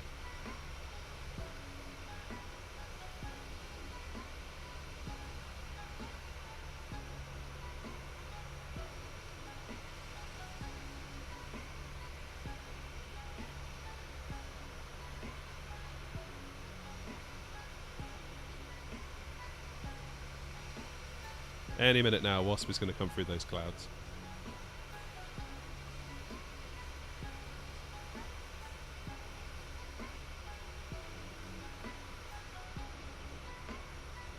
Alright, Drifter.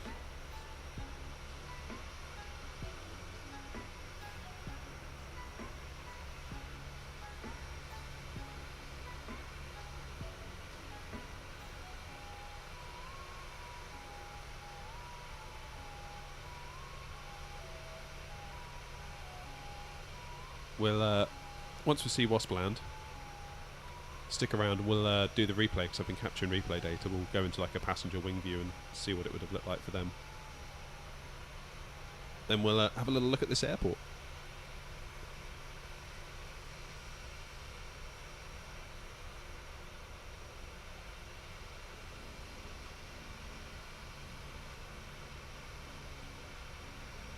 If you could hurry up, Wasp, I mean, we're all waiting here.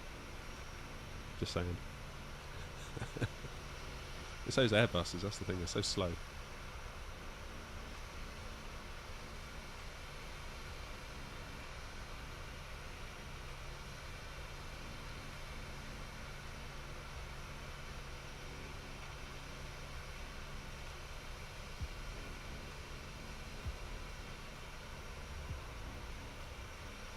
I've got to be honest, I'm never quite sure how representative it is, like what we're going to see now on through VATSIM.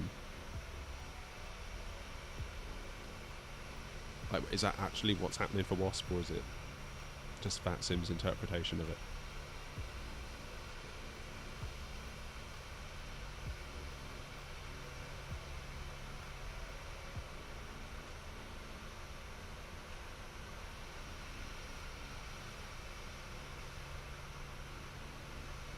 Yeah, clients are overrated, Adam.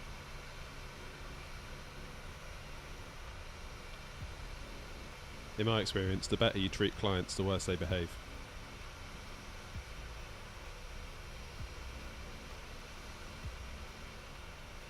And I'm actually quite serious when I say that.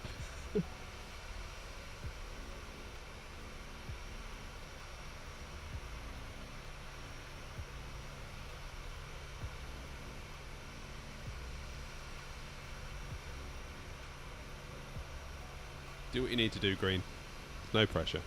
It's only a little bit of fun, isn't it?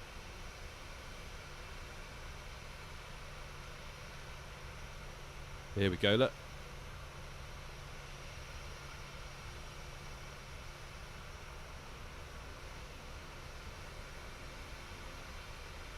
Wasp, was that you?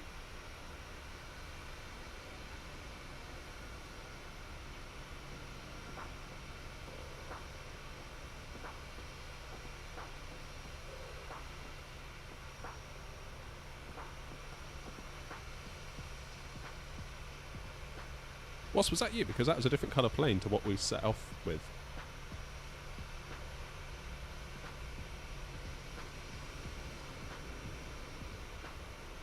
Got one more coming in on final now.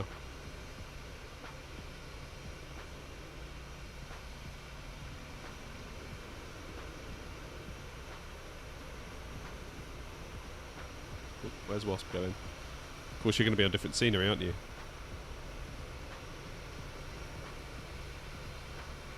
Scandinavian traffic, Air 135 X-ray, runway 15 vacated. Yeah, that was Wasp. We need to get that model matching sorted out, don't we? Urgently.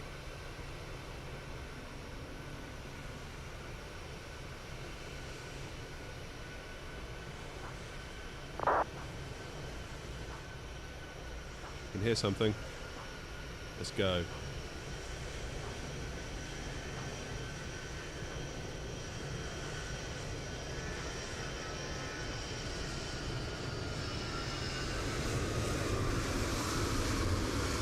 Smooth.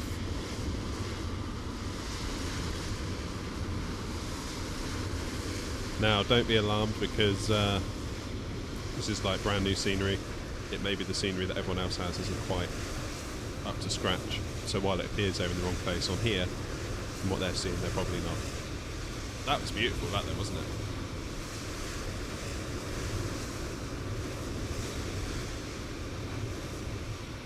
Alright. I'm going to make the executive decision to disconnect from VATSIM.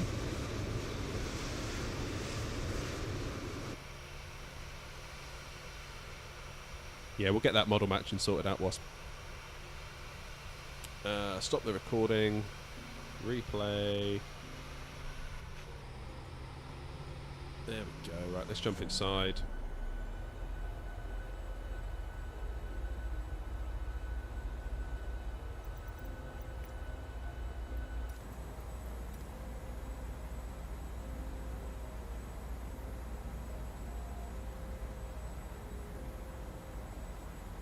Jolly good.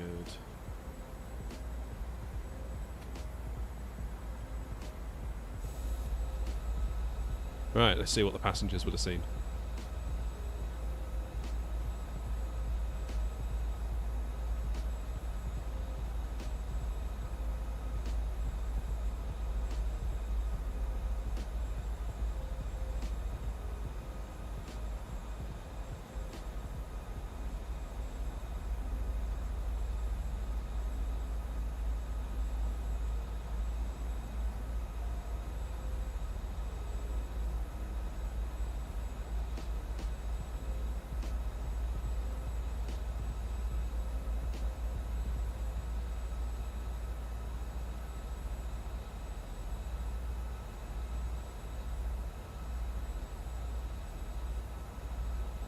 Cheers, Adam.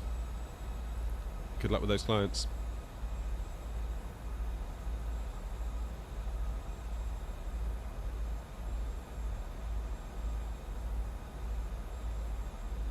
Here we go.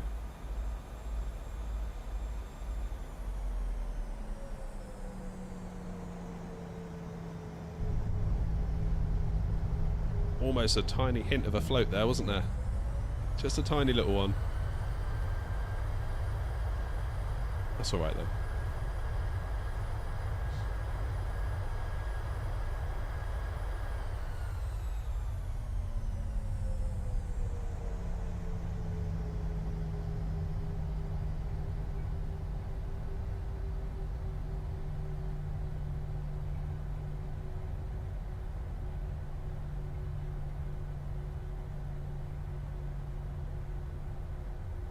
Jolly good. Right.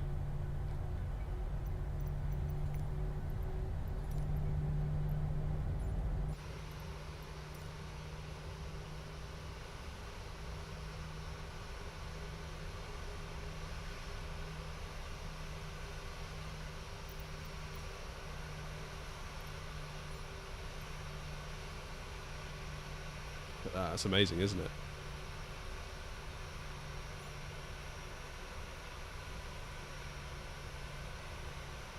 What does it look like at night?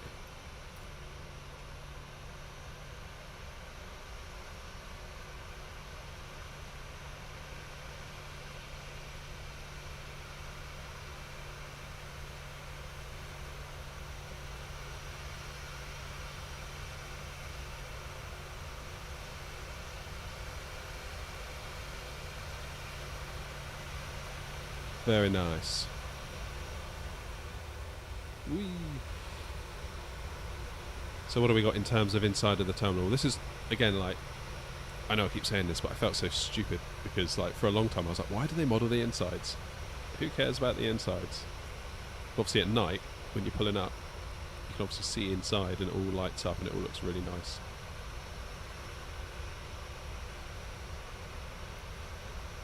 That's a very pleasant looking airport, isn't it? It's really not very big either, is it?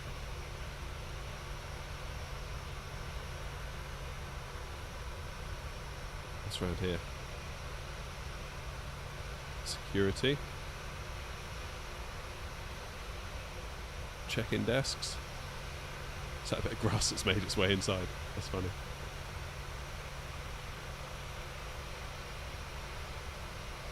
What else have we got?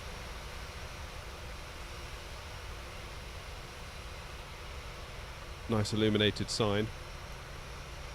Yeah, it does look good at night, doesn't it? I need to get better at night flights. Right, live weather off.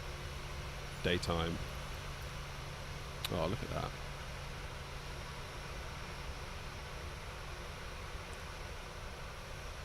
It's actually quite a small little airport, isn't it? That is a very small car park, really. This is my kind of airport. You can keep your Heathrows, you can keep your Gatwicks. Nice little... I mean, there are bus stops that are bigger than this, aren't there?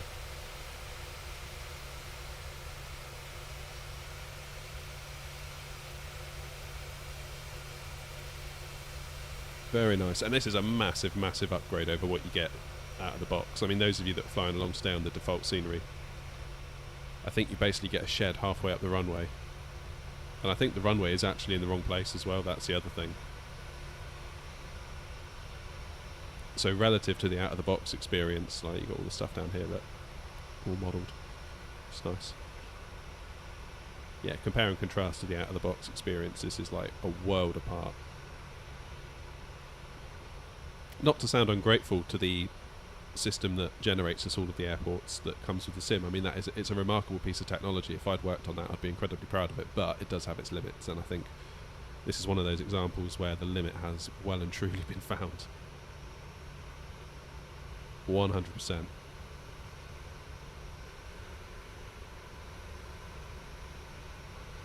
That's very nice. Let's just flip the snow back on if we go back to live weather.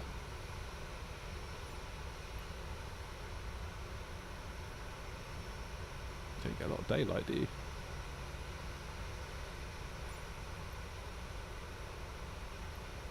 yeah, it's a mile out on the default stuff. So actually, this is a really nice airport to have in the books, I think. The drone camera's like messing up a little bit with the snow, but don't worry about that. Nicely modelled airport. Arrivals, arrivals. Lighting.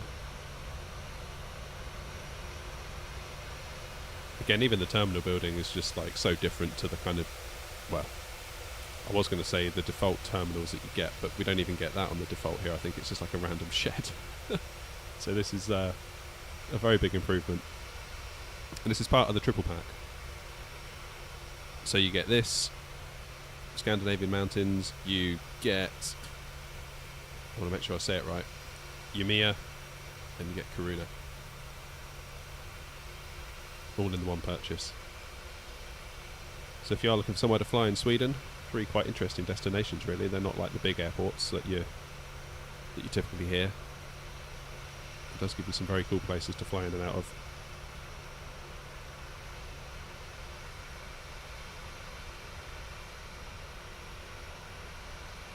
If you are fancying picking it up, there is a link in the video description. I don't earn directly from it, but it does obviously let Orbx know that you came from here, and do very much appreciate Orbx letting us be a part of kind of their previewing team, where we get to check out things that they are going to release.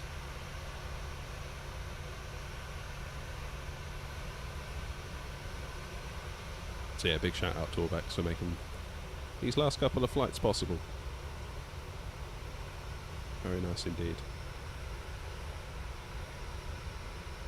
Alright folks, I'm going to call it I think. Thanks again to Orbx, thanks again to all of you for coming along, especially those of you that flew along.